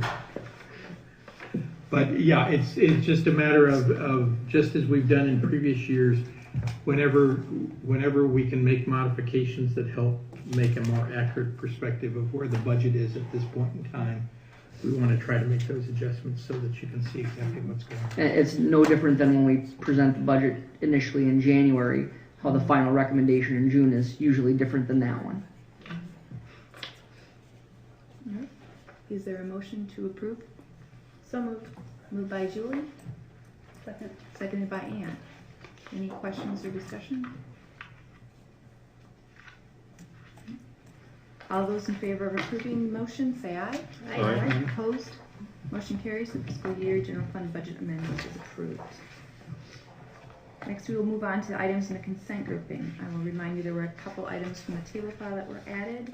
Is there anything anyone wishes to pull from the consent grouping? Have I motion to approve the consent grouping? So moved. Moved by John, Second. seconded by Carrie. All those in favor of approving the consent grouping say aye. Aye. Aye. Opposed? Motion carries. All right.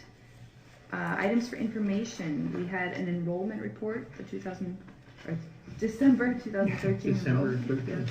And again, as you can see, we tend to continue to roll along at about 3893, about 3,900 students K-12. So pretty much again on track with where we have been throughout the year.